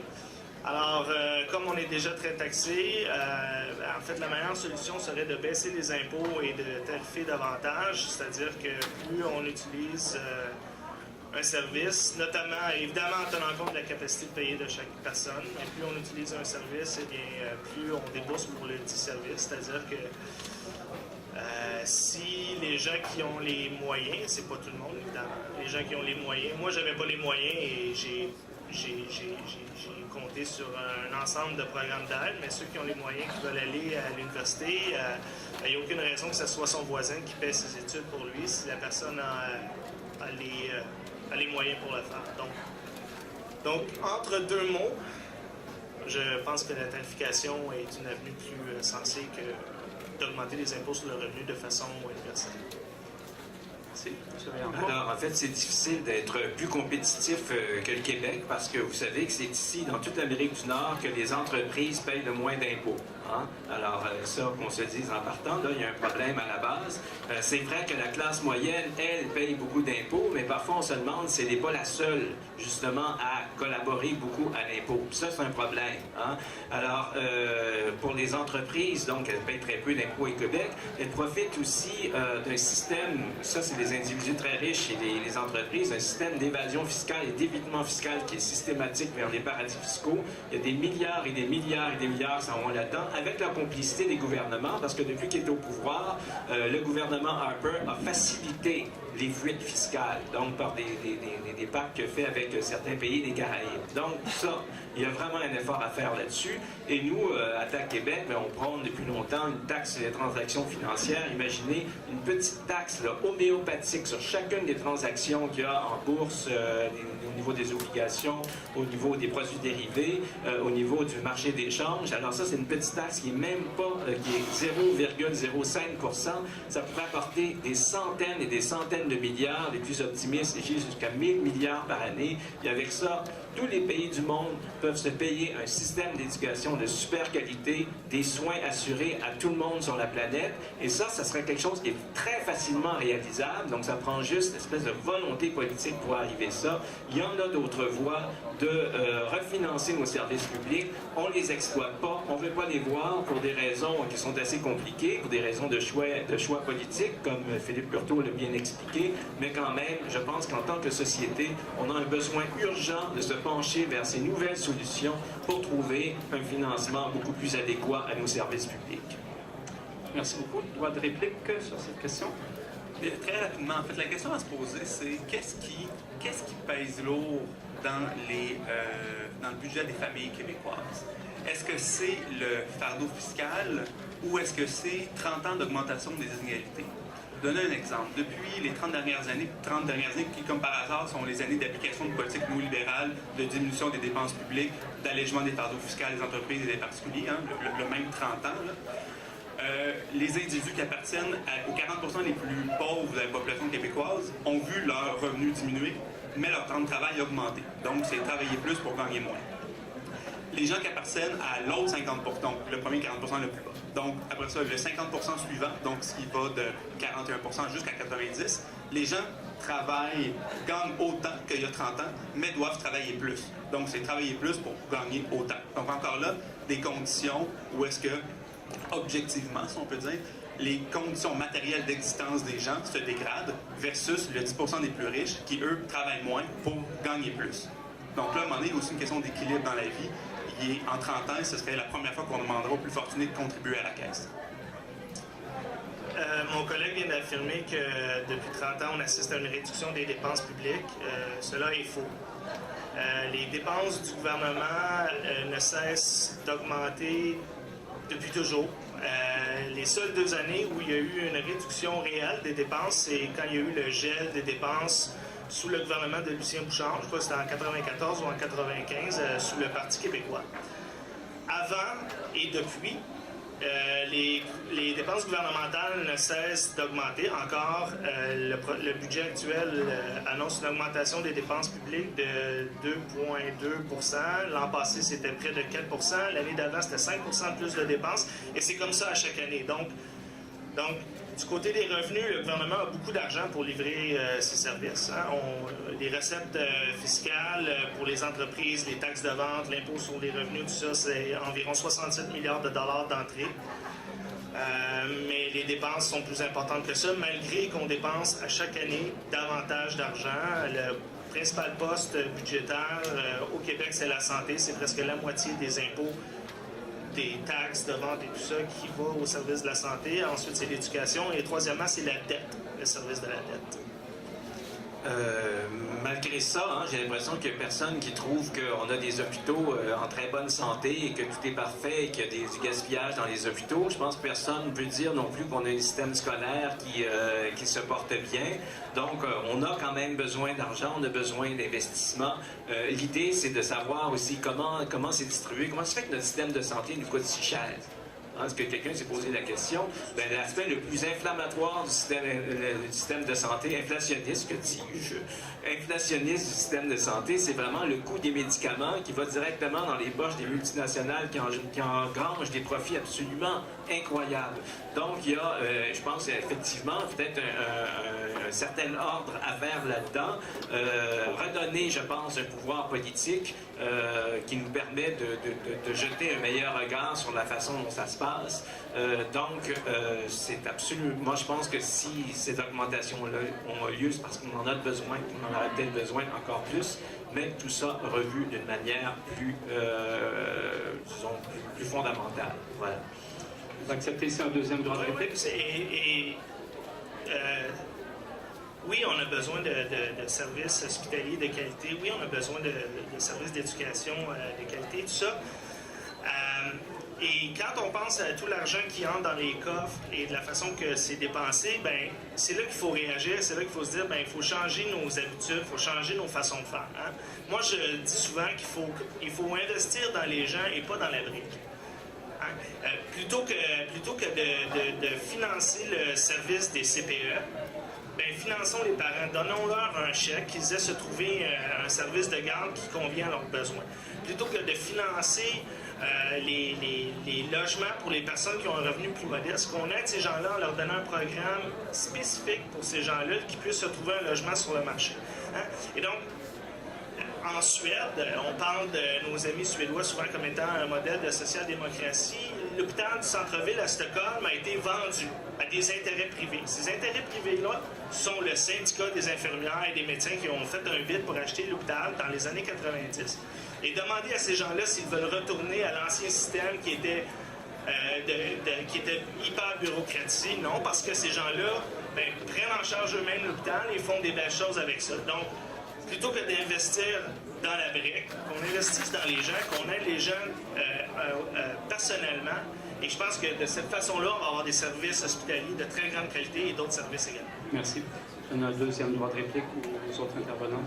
Oui, OK. Quand même rappeler un petit élément, là, les services publics, c'est pas de la brique, là.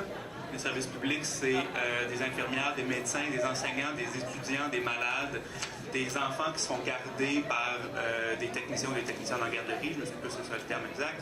Donc, il y a un peu plus que juste de la brique dans les services publics. Et investir dans les services publics, c'est aussi investir dans le bien-être de la collectivité québécoise, surtout que l'exemple des CPE est certainement un exemple de succès au niveau québécois, ce qui a permis à la fois aux familles qui voulaient avoir des enfants d'imaginer qu'avoir des enfants, c'était dans un monde de fous, est-ce qu'on travaille de plus en plus dans les horaires atypiques, c'était possible encore. Tout ça sans s'endetter, sans devoir payer des 30-40 $ par jour en frais de garderie. C'est une réussite même citée au plan international. Et ça, c'est pas de la brique, c'est des familles, des enfants et plein de personnes. Oui, il y a deux systèmes qui s'opposent aussi, deux façons de voir la chose. C'est le système de la solidarité et le système de la concurrence. En concurrence, c'est tout le monde est ennemi, tout le monde, c'est le plus fort qui l'emporte. Donc ça, je pense, c'est la pire façon de se comporter lorsqu'on veut établir un service public. Si on met toutes les écoles en concurrence, c'est-à-dire que l'une est l'ennemi de l'autre et l'une a l'intérêt à ce que l'autre s'écrase. Hein? Alors le système de solidarité, ça veut dire que tout le monde met la patte de manière à ce que toutes les écoles se comportent bien. Je pense que le système des CPE, c'est un bel exemple qui ressort de la solidarité, cette question d'accessibilité, cette question d'équité, donner les mêmes services à tout le monde. Et je pense que c'est un bel exemple. Et d'ailleurs, le Canada anglais nous envie ce système-là. Et ça donne des très bons résultats aussi au niveau de la natalité québécoise. Donc, à mon avis, il faut toujours privilégier les principes de solidarité sur les principes de concurrence. Merci beaucoup à chacun pour vos réponses. Ce sont des réponses qui suscitent beaucoup de réflexion, qui soulèvent d'autres questions. Donc, je me tourne vers la salle. Donc, en tant qu'étudiant, vous êtes très certainement interpellé par ces questions-là. Donc, il y a un micro ici qui est devant. Vous êtes invité à venir poser vos questions directement aux intervenants.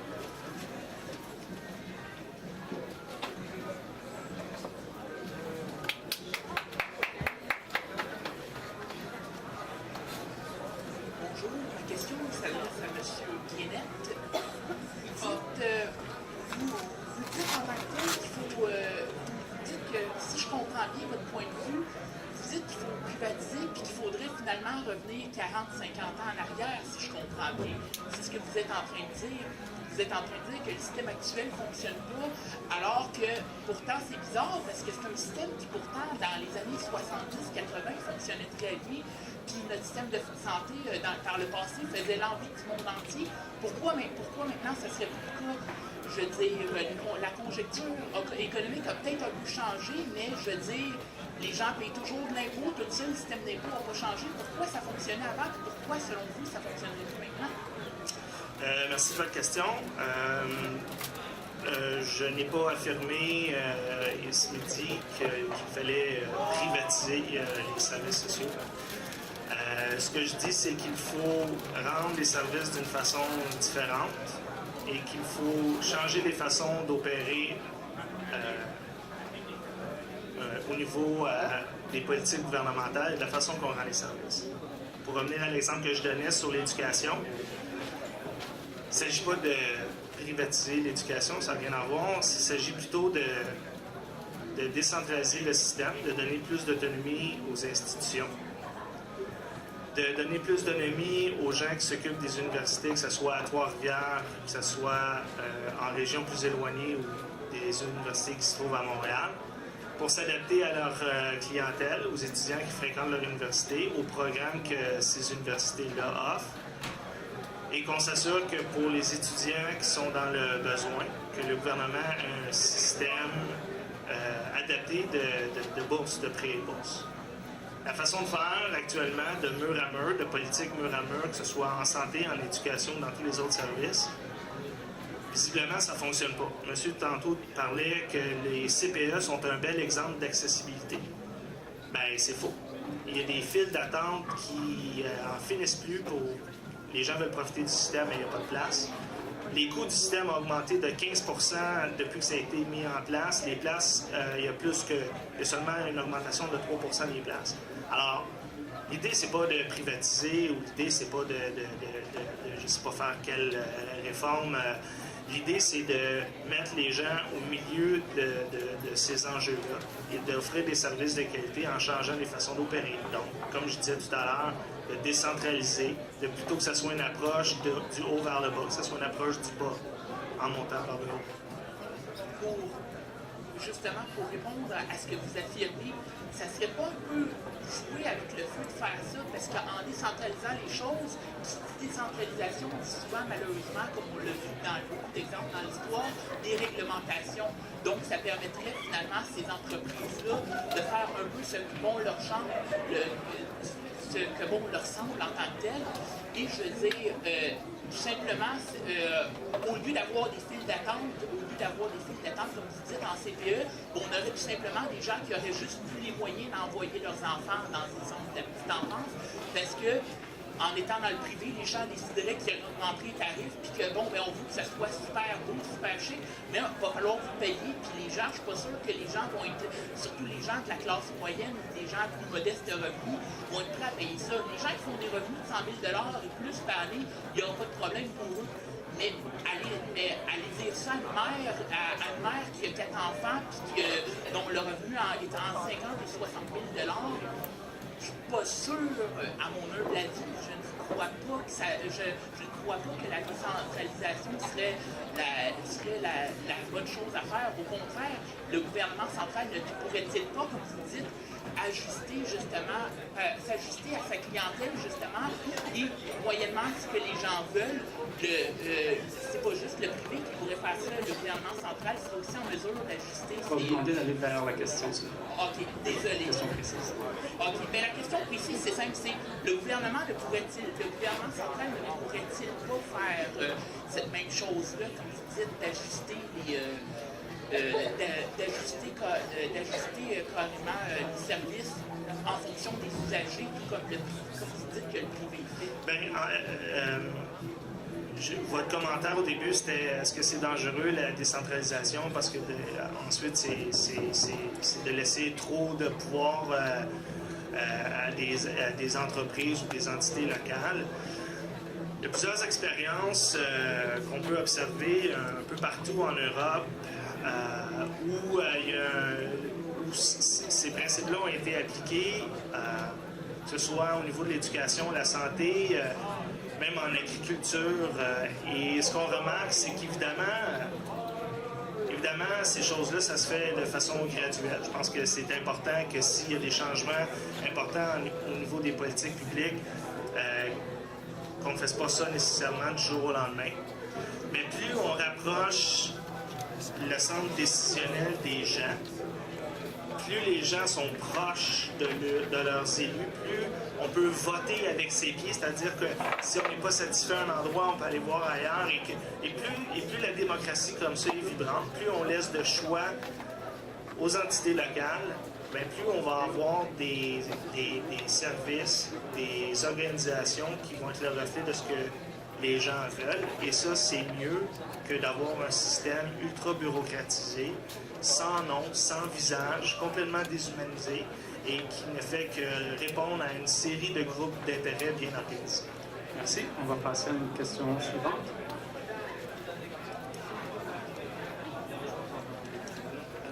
J'avais une question pour M. Guénet. Et la deuxième question, ça me fait en plus à M. J'entends mal. Parlez plus proche du micro. C'est comme ça, c'est correct? Oui, ça va. Merci. Je m'appelle Victor Bonneau, donc j'avais une question pour M. Guénet et une autre pour M. Houteau et Vaillancourt. La première question mérite une petite mise en contexte. Est-ce que chaque individu a le droit à l'égalité? Et je vous pose cette question-là juste à nous. Est-ce que chaque individu a le droit à l'égalité? L'égalité devant la loi, absolument. Tout le monde est égal.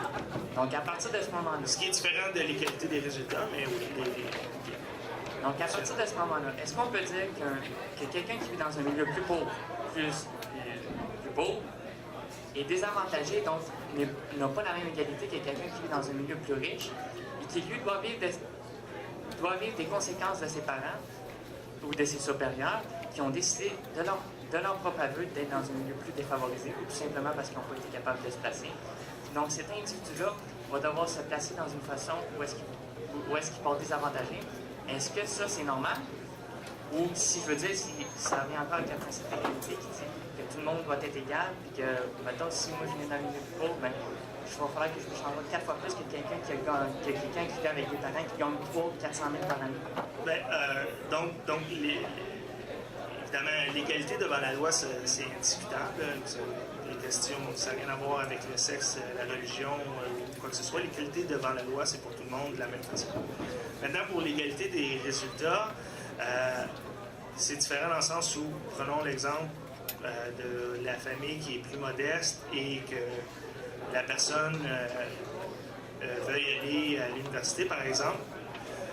Et c'est là que le gouvernement a un rôle à jouer. C'est d'offrir des prêts et des bourses qui sont adaptés à la situation précise de ces personnes.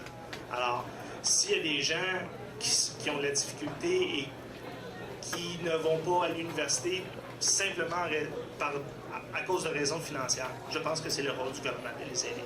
Ceci étant dit, ça ne veut pas dire que tout le monde... Ceci étant dit, ça ne veut pas dire que les frais doivent être très, très, très, très bas et que ça devrait être les mêmes frais pour toutes les universités, pour tout le monde. Je crois que non. Mais je crois qu'il y a un rôle essentiel au gouvernement là, à jouer pour permettre à ceux qui, malheureusement, ont des moyens plus modestes d'aller à l'université. Mais cette égalité-là, c'est pas une égalité des résultats, c'est une égalité devant la loi, mais il y a un rôle important là, pour le gouvernement. Je suis d'accord avec vous. Merci beaucoup de la réponse. M. Souto et Vaillancourt, moi, en tant qu'individu qui paye les impôts, je vis avec des recteurs qui gèrent les universités et qui dépensent leur argent comme ils veulent. Comme, mettons, l'UQAM à Montréal qui a décidé de se payer un bout de terminus ou des logements, des habitations, puis que ça a coûté des déboursements de coûts de 100 millions, puis que moi, je dois payer ça de ma poche. Est-ce que moi, je veux de l'argent et je vais avoir un résultat efficace qui, à chaque scène que je vais investir dans un système qui soit dit 100% public et que je paie des impôts, je vais avoir des résultats concrets et non payer les vacances d'un monsieur qui va en Cuba pendant une semaine pour supposément des formations d'une semaine pour des fins de professionnels. Est-ce qu'en tant qu'individu, c'est normal de redemander ça? Ou bien non, c'est normal de ne pas dire un mot, de se fermer l'arrière avec du papier en moucheron à Kleenex, puis d'endurer ça, puis de dire « Ah, c'est normal, ça fait partie du système public ». Non, c'est clair. Écoutez, ça ne fait pas partie du système.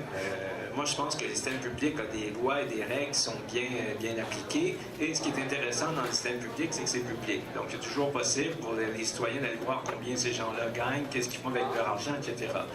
L'histoire de l'UQAM, c'est quelque chose, ça a été quelque chose qui a complètement déraillé, tout simplement, qui a échappé au système, qui a échappé au contrôle du conseil d'administration pour toutes sortes de raisons. C'est pas quelque chose qui est typique, c'est une erreur, je pense. Et bon, ça, des erreurs peuvent arriver à tout moment. Mais donc, c'est oui.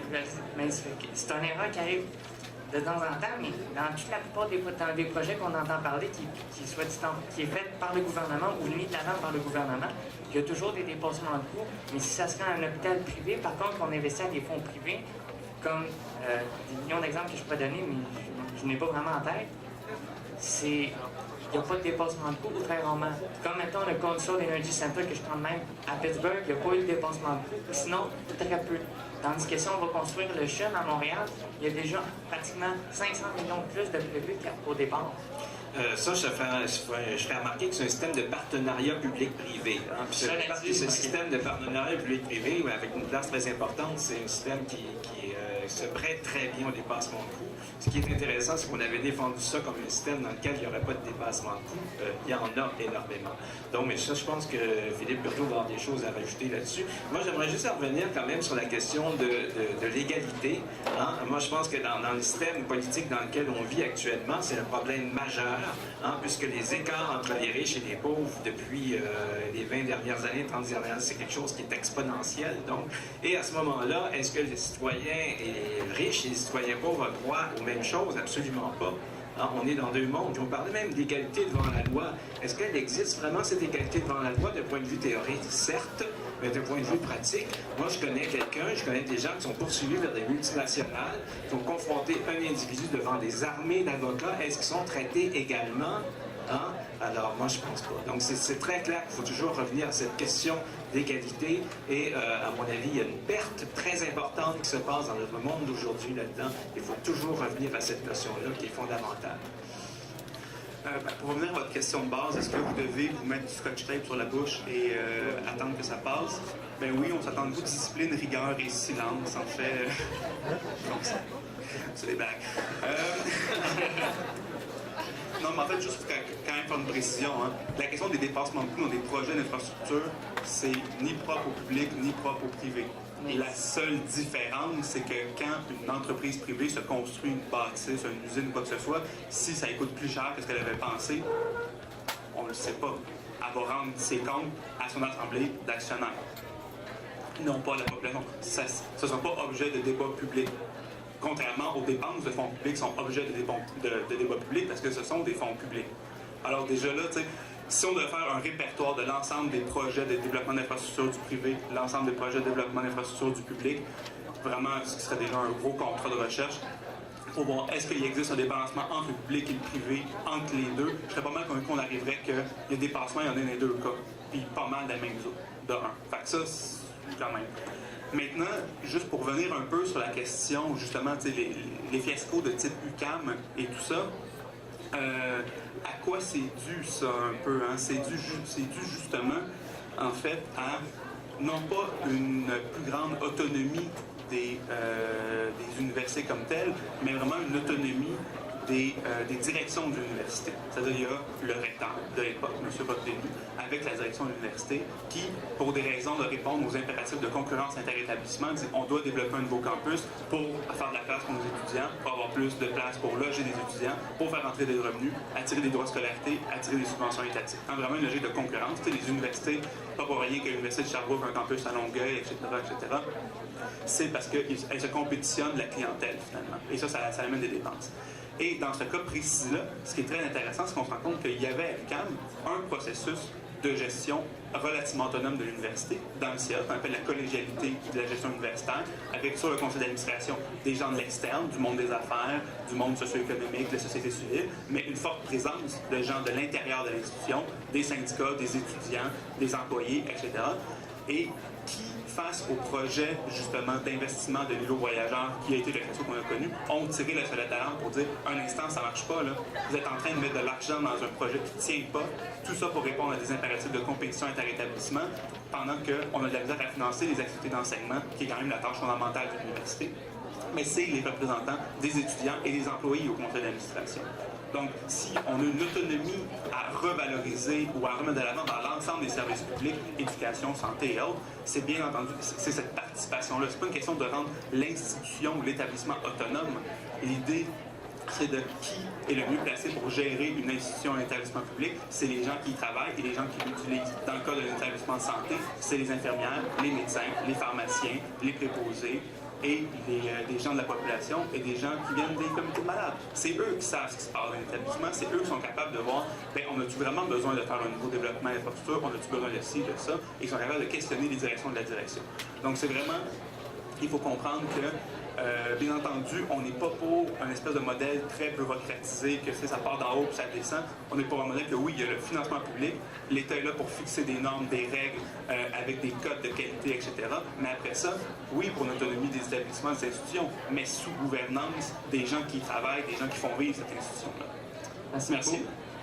On va passer à la prochaine question. Donc, comme la personne précédente, si vous voulez vous nommer, dire si vous êtes étudiant, enseignant.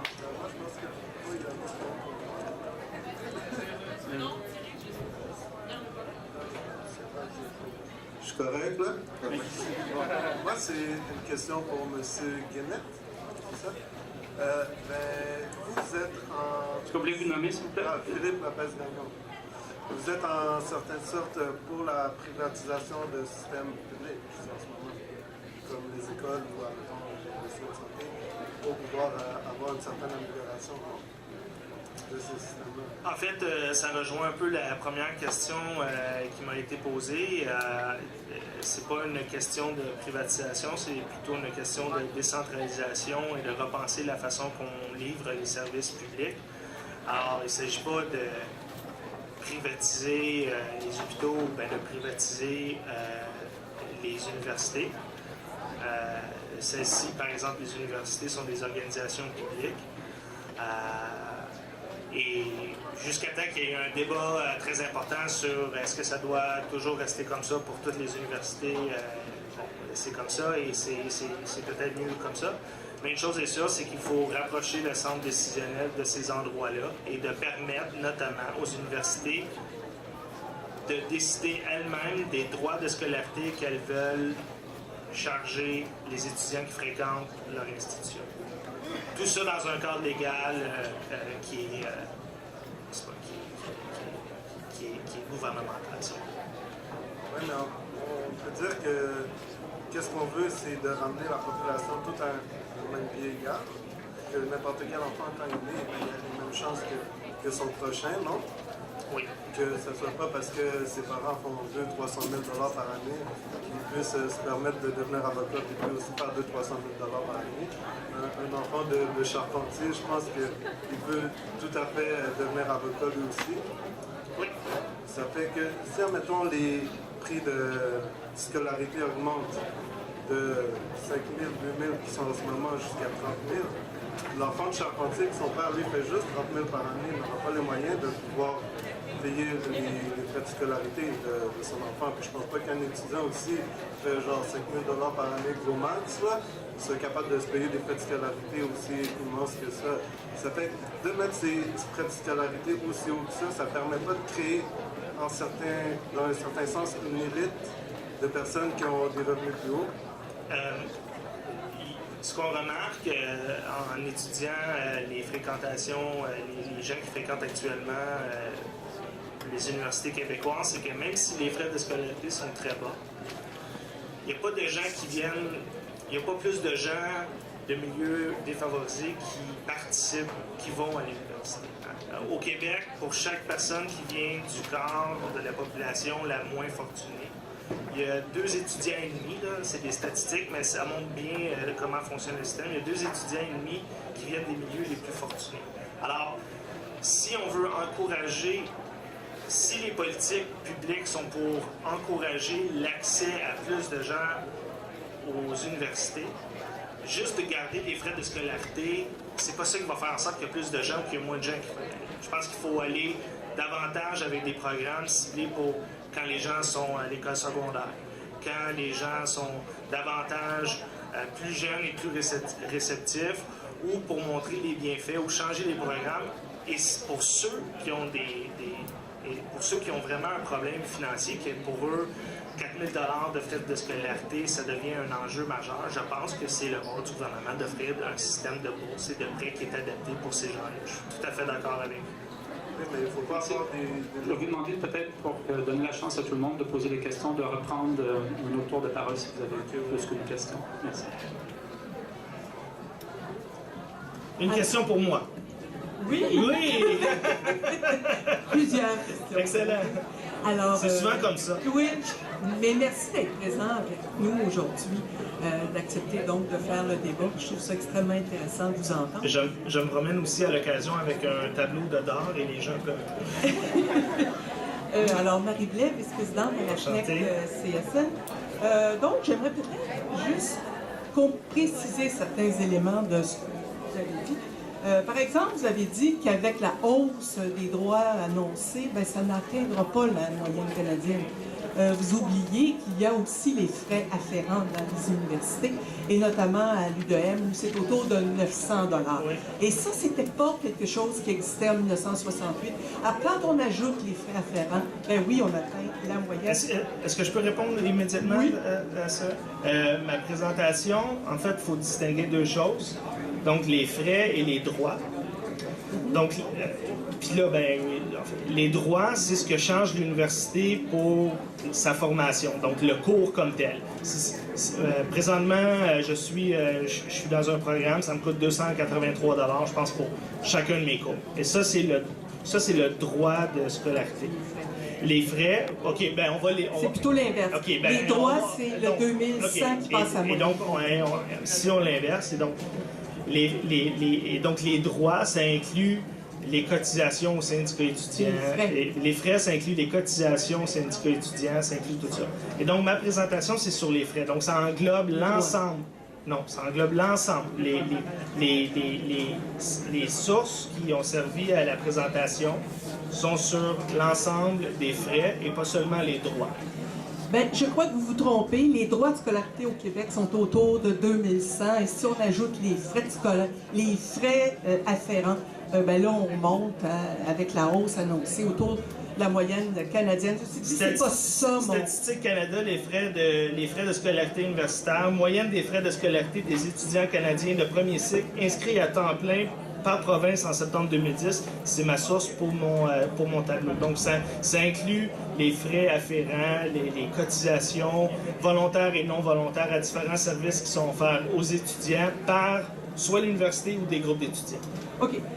On va pas chicaner ces chiffres. mais... Moi, j'ai les chiffres du budget, mais ceci dit, il n'y a pas de problème. Et ce sont les chiffres du budget aussi.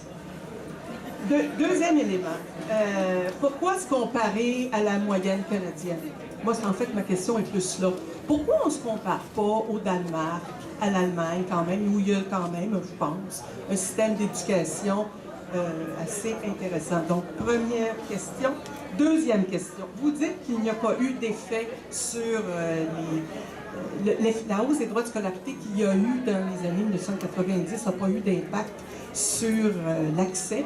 Oui, et là, je regarde les chiffres de la CREPUC, dans un document de l'automne 2010, où on voit très clairement qu'en 1993, les effectifs étudiants étaient autour de 137 000 étudiants, et ce n'est qu'en 2000 que l'on a retrouvé ce taux-là.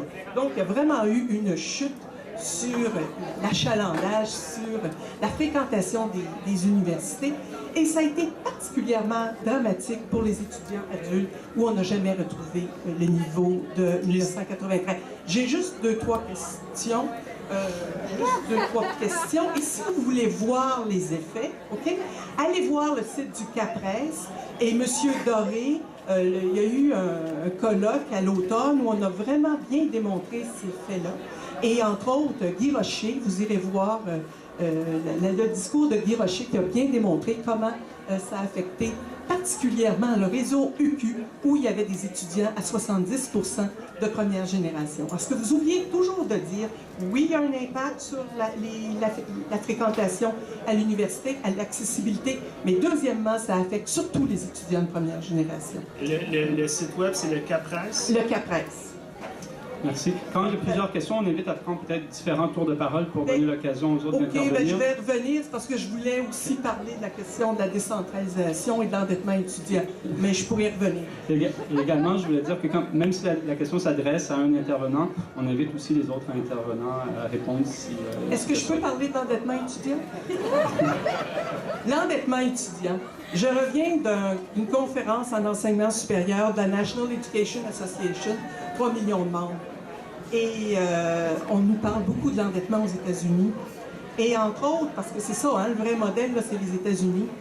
Et ce qu'on voit, c'est que pour des études collégiales, parce que c'est ça, hein, l'université, c'est une première étape, puis après ça, vous allez proposer des droits de scolarité pour les collèges. Alors, ce qu'on voit aux États-Unis, c'est que ça prend de 12 ans pour rembourser des études collégiales. L'endettement, là, c'est une crise qui s'en vient aux États-Unis. Et entre autres, ce qu'on nous dit, puis c'est entre autres, je pense que ça serait intéressant d'aller voir PBS Frontline au mois de décembre, où on nous dit que l'endettement va être, la crise liée à l'endettement va être pire que la crise hypothécaire. Alors là, c'est très inquiétant ce qui se passe. Et le modèle que vous nous proposez, ben, en fait, on s'en va vers un mur. On s'en va vers un mur aux États-Unis, et c'est ce que vous nous proposez. Alors, c'est pour ça que je trouve ça totalement inacceptable. Merci. On lui laisse répondre. Oui, je vais commencer par l'endettement. Vous avez raison de dire que c'est très inquiétant.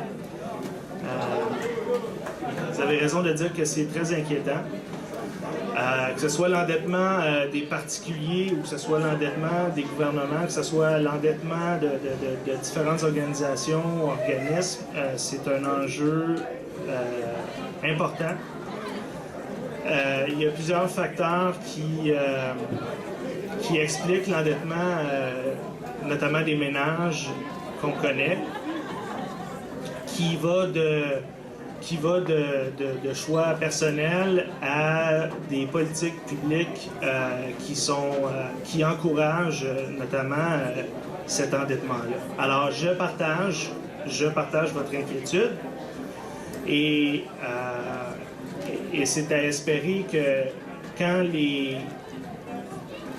les politiciens vont se mettre à la même table pour se jaser, pour plancher un budget, bien qu'on n'ait pas un budget qui fasse passer la dette du Québec comme le dernier budget de 218 milliards à 234 milliards, une dette qui augmente de 30 millions par jour, mais qu'on fasse le nécessaire pour réduire le robinet des dépenses. Alors là-dessus, je suis d'accord avec vous. Je vais permettre à M. Horto d'intervenir. Oui. Mais juste une chose sur la moyenne, hein, les fameuses moyennes dans la vie, c'est quand même intéressant. T'sais. Les moyennes, c'est quand même des... c'est relatif hein, comme indicateur. Rejoindre la moyenne canadienne, d'accord. Pourquoi pas rejoindre la moyenne américaine? Pourquoi pas rejoindre la moyenne européenne? En fait, le choix de quelle moyenne on doit rejoindre n'est quand même pas... il pose à débat. Et quand on regarde au niveau de l'OCDE, donc les pays les plus développés de la planète, l'organisation de l'OCDE, Bien, on se rend compte qu'il y a une chose qui est intéressante, c'est qu'au Québec, les seuls pays dans l'ensemble de l'OCDE qui ont des frais de scolarité plus élevés qu'au Québec, c'est les pays anglo-saxons.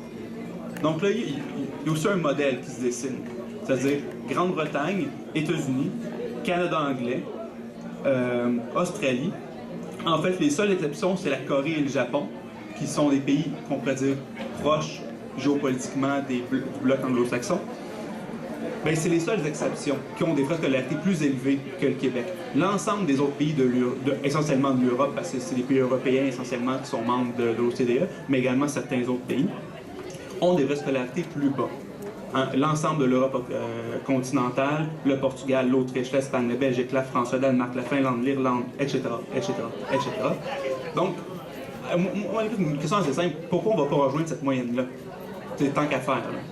Pourquoi c'est la moyenne qui est en haut de nous en termes de tarification qu'on devrait aller rejoindre et non pas la moyenne qui est en bas? Surtout quand on sait, et ça je vous invite à être attentif demain, à l'IRIS, on sort une étude sur l'endettement des ménages demain. Donc, je vous invite à faire un tour sur le web pour voir ce qu'on a à dire à ce sujet. On se rend compte que le ratio endettement, en fait, dépenses et revenus est de 130% des ménages. Donc, les gens dépensent beaucoup plus que leurs revenus. Donc, c'est vraiment par l'endettement que les gens maintiennent leur niveau de consommation. Donc, c'est pas en appliquant une révolution tarifaire pour faire monter les frais de scolarité, mettre des frais pour aller en santé, etc., pour aller voir les systèmes de santé, qu'on va simplement alourdir déjà ce qui est un des éléments les plus préoccupants pour la stabilité économique du pays. Merci. Peut-être en fil, donc on va donner la possibilité à tous ceux qui aimeraient poser une question de le faire. On vous demanderait de resserrer peut-être vos questions et les réponses. Merci. Michel Duchesne, enseignant. Ma question ne s'adresse pas à M. Guénette. Je vais émettre un commentaire. J'invite M. Hurtaud et M. Vaillancourt à répondre. Elle va quand même impliquer certaines citations que M. Guénette a dites. Là. Entre autres, j'aimerais vous entendre, M. Vaillancourt et Hurtaud, sur l'énoncé suivant que si McGill a augmenté son MBA à 30 000 $, c'est parce que la clientèle de McGill avait les moyens. Je cite M. Guénette. Pour moi, juste de dire que c'est une clientèle des étudiants, c'est déjà une logique de marchandisation de l'éducation. Et qu'elle a les moyens de payer 30 000, ça veut dire qu'il y en a qui n'ont pas les moyens. Donc, on parle d'accès ici. D'autre part, on dit, si McGill, qui est une université, qui devrait être un bon citoyen parmi tant d'autres, à défendre des valeurs, si elle transgresse la loi, et augmente à 30 000, qu'est-ce que ça va être quand la loi va le permettre? Ça va être des frais de scolarité à 10, 25, 50, 100 000 peut-être, parce que la loi va le permettre. Hein? Alors, puis souvent, quand on justifie les hausses de frais de scolarité, on argumente en disant on n'a plus d'argent, l'État québécois n'a plus d'argent. Comment se fait-il que dans le dernier budget, les entreprises, toutes les entreprises du Québec ont payé 3,8 milliards d'impôts, alors que les sociétés d'État, seulement Hydro-Québec, SAQ et l'Auto-Québec, ont payé 4,9 milliards. Plus que toutes les entreprises au Québec. Comment se fait-il? Et on dit qu'on n'a pas d'argent. Harper, en 6 ans, a fait baisser le taux d'imposition des entreprises de 22 à 15 On perd des milliards, et on dit on n'a pas d'argent. Moi, je ne comprends pas cette logique-là. Je veux juste dire... à formuler une question, peut-être? Oui, c'est un commentaire. J'avais dit que je mettais un commentaire et je le termine là-dessus. Moi, je veux juste dire que le modèle qu'on nous a présenté aujourd'hui, c'est un modèle qui est calqué, et je répète ce que Marie-Blé a dit, qui est calqué sur le modèle américain. Le modèle américain, tout le monde s'entend, les Américains le premier, que l'éducation est malade aux États-Unis. C'est le système d'éducation est un des pires au monde et on a un accès très limité aux études supérieures et c'est un des pays riches où le taux de pauvreté est le plus élevé. Alors, je ne sais pas pourquoi on peut prendre ce modèle-là. Pour moi, le Québec est encore un modèle en Amérique du Nord à suivre et il ne faut surtout pas le changer. Merci pour votre commentaire. Peut-être qu'ils choisiront de revenir dans le mot de l'action. On va passer tout de suite à une question. Parce que je fais juste 5 pieds 6, alors j'aimerais ça peut-être baisser le micro. Ah, merci. Est-ce que vous m'entendez bien? Oui, ça va, 12-4, non? J'ai, mettons, une question M. Claude Vaillancourt et aussi M. Philippe Hurtaud, oui, c'est ça. Vous, genre, en gros, vous, mettons, proposez mettons, hausser l'impôt par rapport à, mettons, Alcan paierait plus d'impôts, Bell Canada paierait plus d'impôts, etc., etc. Ben, genre, mettons, j'ai vraiment une, genre, mettons, mère qui vraiment travaille au fisc et peut vous confirmer comme quoi que ces, mettons, personnes-là, ou ces genre, mettons, entreprises-là en payent pas mal déjà.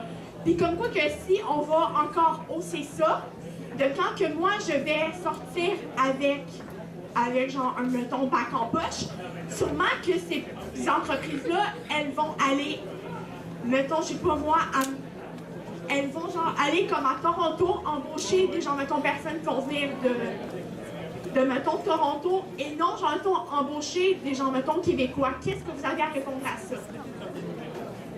Bon, ben pourquoi ces entreprises, finalement, iraient à Toronto, iraient ailleurs, alors qu'ici, elles payent moins d'impôts? Ils pourraient, genre, mettons, embaucher ailleurs. Oui. C'est parce que eux autres, on est à la mondialisation. Ça veut dire qu'on est en compétition avec tout le monde par rapport à garder ces, mettons, business-là ici pour qu'elles embauchent du monde ici. Oui, mais justement, elles vont rester ici parce qu'elles vivent dans un environnement de concurrence fiscale idéal. Okay? Elles n'ont aucune raison de partir ici parce que c'est au Québec que les entreprises payent le moins d'impôts en Amérique. Alors pourquoi elles s'en iraient? Hein? Et d'ailleurs, parce qu'elles en payent déjà. Puis comme quoi que le cadre réglementaire ici, c'est le pire en Amérique du Nord. Juste pour vous dire. Il y a, vous savez, le grand milliardaire Warren Buffett, vous connaissez certainement. Oui, okay? Une citation assez intéressante. Il dit moi, je comprends pas comment ça se fait. Je suis troisième fortune au monde. Je paye 7 % d'impôts. Et ma secrétaire qui travaille dans mon bureau, elle paye 30 % d'impôts. Donc, il y a un problème. Là, on n'est pas justement dans cette idée de fiscalité progressive. À mon avis, les impôts, c'est une responsabilité collective. C'est pas un poids. On a besoin des impôts pour faire fonctionner nos hôpitaux, pour avoir des routes, pour avoir des bonnes écoles, pour avoir tout ça. Alors, il faut que chacun... Sauf que Montréal a perdu énormément de, genre, mettons, sièges sociaux importants qui sont partis à Toronto, qui sont partis à Calgary. Puis c'est pas vrai comme quoi que ici, c'est un paradis fiscal. Elles s'en vont ailleurs. Qu'est-ce que vous avez à proposer? Qu'est-ce que vous avez à répondre aux gens, mettons, Montréalais qui se fait pas embaucher puis qui doit partir à Toronto ou bien encore à Calgary? On va demander une réponse brève parce que le temps file. Si les compagnies partent à Toronto et à Calgary, elles ont toutes sortes de raisons. Hein. Souvent, c'est pas nécessairement pour des avantages fiscaux. C'est parce que, elles ont des raisons de faire ça, mais réduire le déménagement des compagnies à la pure fiscalité, c'est complètement faux. Et d'ailleurs, il y a un problème fondamental actuellement, c'est que les compagnies, justement, dans un monde ultra libéralisé, elles vont chercher là où ça leur coûte le moins cher. Mais ça a un effet extrêmement négatif. Pourquoi? Parce que ça crée les concurrences, ça crée des conditions toujours à la baisse des conditions salariales. En d'autres mots, hein, si on poursuit cette logique-là, les compagnies vont aller s'établir dans l'endroit au monde où les travailleurs sont prêts à travailler pour le salaire le plus bas dans les pires conditions. Est-ce que c'est ça qu'on veut comme société, comme monde? Hein? Alors, je pense qu'il faut justement tout revenir, faire une espèce de ménage dans la notion de fiscalité et ensuite de ça, s'attaquer à la question des paradis fiscaux. Parce que Michel Duchesne, tout à l'heure, vous proposait quelque chose d'assez intéressant. Comment ça se fait que les compagnies québécoises publiques payent plus d'impôts que l'ensemble des compagnies privées? Eh bien, il y a une raison très simple, c'est que ces compagnies-là vont développer des filiales dans les paradis fiscaux. Ces filiales les profits sont enregistrés dans les filiales des paradis fiscaux. OK? Alors ça, c'est une façon de comptabiliser les choses qui est systématique à travers le monde. Toutes les grandes compagnies sont. Pourquoi ça existe? Parce qu'on le permet. Et non seulement on le permet, on le facilite. Donc, il y a cette idée de voir l'impôt comme quelque chose qui est une responsabilité de chacun qui est fondamentale. Cette notion-là se perd. Il faut revenir là-dessus parce qu'on ne peut pas avoir de société équitable. On ne peut pas avoir des services publics de qualité si chacun remplit pas cette fonction, ce devoir qu'on a de donner une partie de nos revenus à l'impôt. Actuellement, c'est totalement inéquitable. Il faut revenir à un système qui est plus équitable. On va passer à une dernière très très brève intervention avant de demander à chacun des participants de conclure. Ils auront chacun 1 minute ou 2 pour le mot de la fin. Écoutez, c'était pour vous dire que de façon assez unique, j'allais être d'accord avec vous, M. Kenneth, pour dire que j'étais d'accord qu'il ne fallait pas investir dans la brique. Parce que le problème actuellement dans les universités, et ce que fait le gouvernement québécois, c'est qu'il finance beaucoup les immobilisations, plus que dans le reste du Canada. Et c'est ça le problème, c'est qu'il finance moins le fonds de fonctionnement, où justement on parle d'enseignement. Et c'est ça le cœur, notamment une des missions, le cœur des universités. Et c'est ces missions-là qui sont moins bien financées. Alors je suis tout à fait d'accord avec vous et je suis très heureuse d'entendre l'Institut économique de Montréal qui souligne qu'il faut pas nécessairement investir dans le béton. Merci pour vos questions, interventions et commentaires. Je vais permettre maintenant à chacun des intervenants de conclure dans l'ordre suivant. Donc, M. Guénette, M. Vaillancourt et M. Hurtaud en environ 2 minutes. Je vais être très bref. En fait, j'ai été surpris par 1 ou 2 commentaires à l'effet que je venais ici pour proposer le modèle américain ou je ne sais quoi. L'idée, c'est pas de faire des procès d'intention. L'idée, c'est de trouver des solutions aux problèmes que nous avons. Si tout le monde trouve ça normal d'attendre 18 semaines sur une liste d'attente pour aller se faire soigner ou d'attendre de longues heures à l'urgence, tant mieux parce que moi je trouve que c'est pas normal. Si on trouve ça normal d'avoir un programme de CPE où en 10 ans c'est passé d'un programme qui coûtait au début 800 millions et là ça coûte 200 milliards et qu'on n'a pas plus de place ou presque, si les gens trouvent ça normal, tant mieux, mais moi je trouve pas ça normal quand on met en place un système et que ça marche pas bien. Si on pense que si on veut donner l'accessibilité aux gens qui sont moins fortunés à l'université, mais quand on regarde les gens qui y vont, les programmes qu'on met en place, ça manque complètement les objectifs. Les politiques des bonnes intentions, c'est des bonnes intentions, mais ça rate les objectifs. Alors, la question, c'est pas de copier ce que fait le Danemark ou de copier ce que fait les États-Unis ou de copier ce que fait le Canada anglais. L'idée, c'est de trouver des solutions aux politiques gouvernementales qu'on a au Québec avec des solutions qu'on développe ici. Puis une des façons de faire ça, c'est certainement pas en continuant d'appliquer la même recette qu'on applique à ces enjeux-là depuis 30 ou 40 ans. Parce qu'on voit où ça nous a amené. Ça nous a amené une dette de 234 milliards de dollars. Ça amène des listes d'attente en santé, ça amène un paquet de problèmes. Et donc, il faut trouver des solutions. Et une des solutions, certainement, c'est de décentraliser, de donner plus de liberté aux individus, de donner plus de liberté aux organisations pour qu'elles-mêmes puissent organiser localement les besoins et les services à offrir à la population. Et donc, l'idée, c'est pas de dire, ouais, il faut pas être comme les Américains, il faut pas être comme ou pauvre ou pareil comme le Danemark ou je ne sais quoi. Il faut trouver des solutions ici pour les problèmes qu'on a. Et bien, il faut se pencher là-dessus parce qu'on en a beaucoup, puis il faut faire en sorte qu'on améliore tout ça. Merci de votre attention et j'étais très heureux de participer à ce débat. Merci. Alors, moi, je pense pas qu'on applique les mêmes recettes depuis 30 ans. Je pense qu'on est en train de changer le système en profondeur. Hein? Et on ne change pas nécessairement le système dans le bon sens. On a beaucoup parlé de privatisation. Cette privatisation se fait de 2 façons. Hein? La première façon, c'est de remettre carrément un service à l'entreprise privée. Mais là, il y a quelque chose qui est en train de se faire que je trouve très inquiétant, c'est qu'on fait une privatisation de type qu'on appelle endogène. C'est-à-dire qu'on s'arrange pour que le service public fonctionne exactement comme l'entreprise privée. Hein? Alors à ce moment-là, on n'a plus cette mission de service public comme je parlais de prime abord. On a quand même une entreprise qui fonctionnent comme au privé et c'est vers ça qu'on se dirige. Hein. Et je pense que si, justement, on adapte les droits de scolarité selon les programmes, selon la valeur qu'on attribue, eh bien là, à ce moment-là, qu'est-ce que c'est que la différence entre public et privé? On est vraiment dans un système qui est carrément privé. Hein. Et c'est vers ça qu'il faut éviter. Je pense qu'il faut toujours revenir sur la question de l'équité, hein, de la justice. Et malheureusement, c'est des notions qui sont oubliées aujourd'hui. Lorsqu'on parle de tarification, on ne parle plus d'équité, on ne parle plus de justice. Il faudrait que chacune des décisions publiques qui soient prises ne soit prise en fonction de ces notions qui sont fondamentales. C'est clair qu'on ne s'en va pas vers là parce que je vous parlais des indicateurs qui nous montrent que les écarts sont toujours plus grands entre les riches et les pauvres.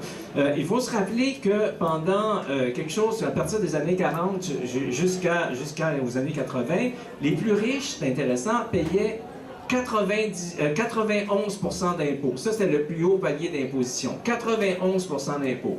Est-ce qu'on a connu une crise économique? Est-ce que c'était épouvantable? Non, au contraire, la société s'est jamais mieux portée. Donc, il y a moyen de voir les choses autrement et de penser toujours en fonction de l'équité et de la justice. Merci. Merci beaucoup.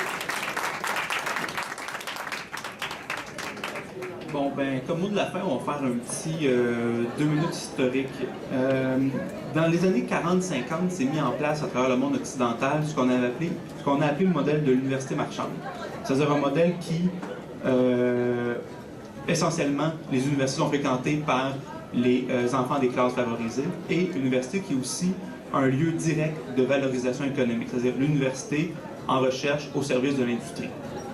Dans les années 60-70, à travers l'Occident, s'est développé un contre-modèle qu'on appelait l'université d'État, qui dit oui, bon, bien entendu, les gens des classes favorisées vont pas arrêter d'aller à l'université, vont continuer d'y aller. On va continuer aussi à servir de rôle de vecteur de stimulateur économique, mais on va aussi rajouter quand même deux ingrédients. Un, des politiques d'accessibilité pour que les gens puissent, de toutes les organismes sociales, puissent y aller.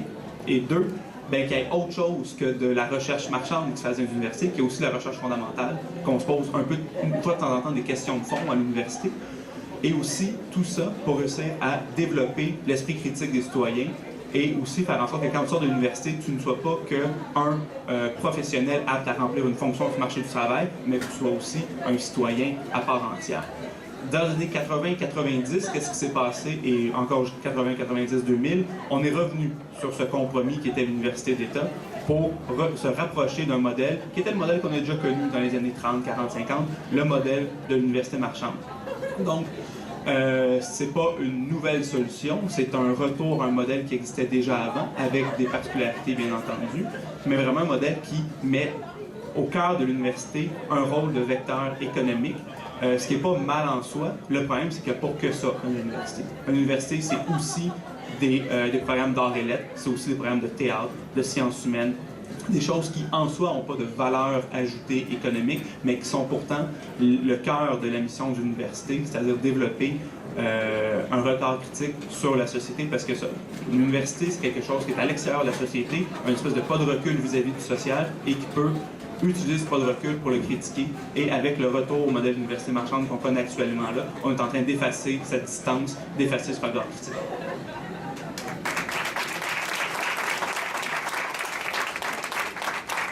Donc, en terminant, j'aimerais bien sûr remercier tous les étudiants, tous les professeurs qui sont venus assister à la conférence. Je voudrais également remercier l'organisatrice de cette conférence, Karine Lécuyer, qui est professeure ici au département de muséologie. C'est elle qui a orchestré tout ce débat. Mais surtout, je voudrais remercier chaleureusement nos trois invités qui ont accepté de venir débattre avec vous et devant vous de cette question d'actualité. Question sociale importante et une question qui vous concerne bien sûr directement. Donc, une bonne main d'applaudissement pour nos invités.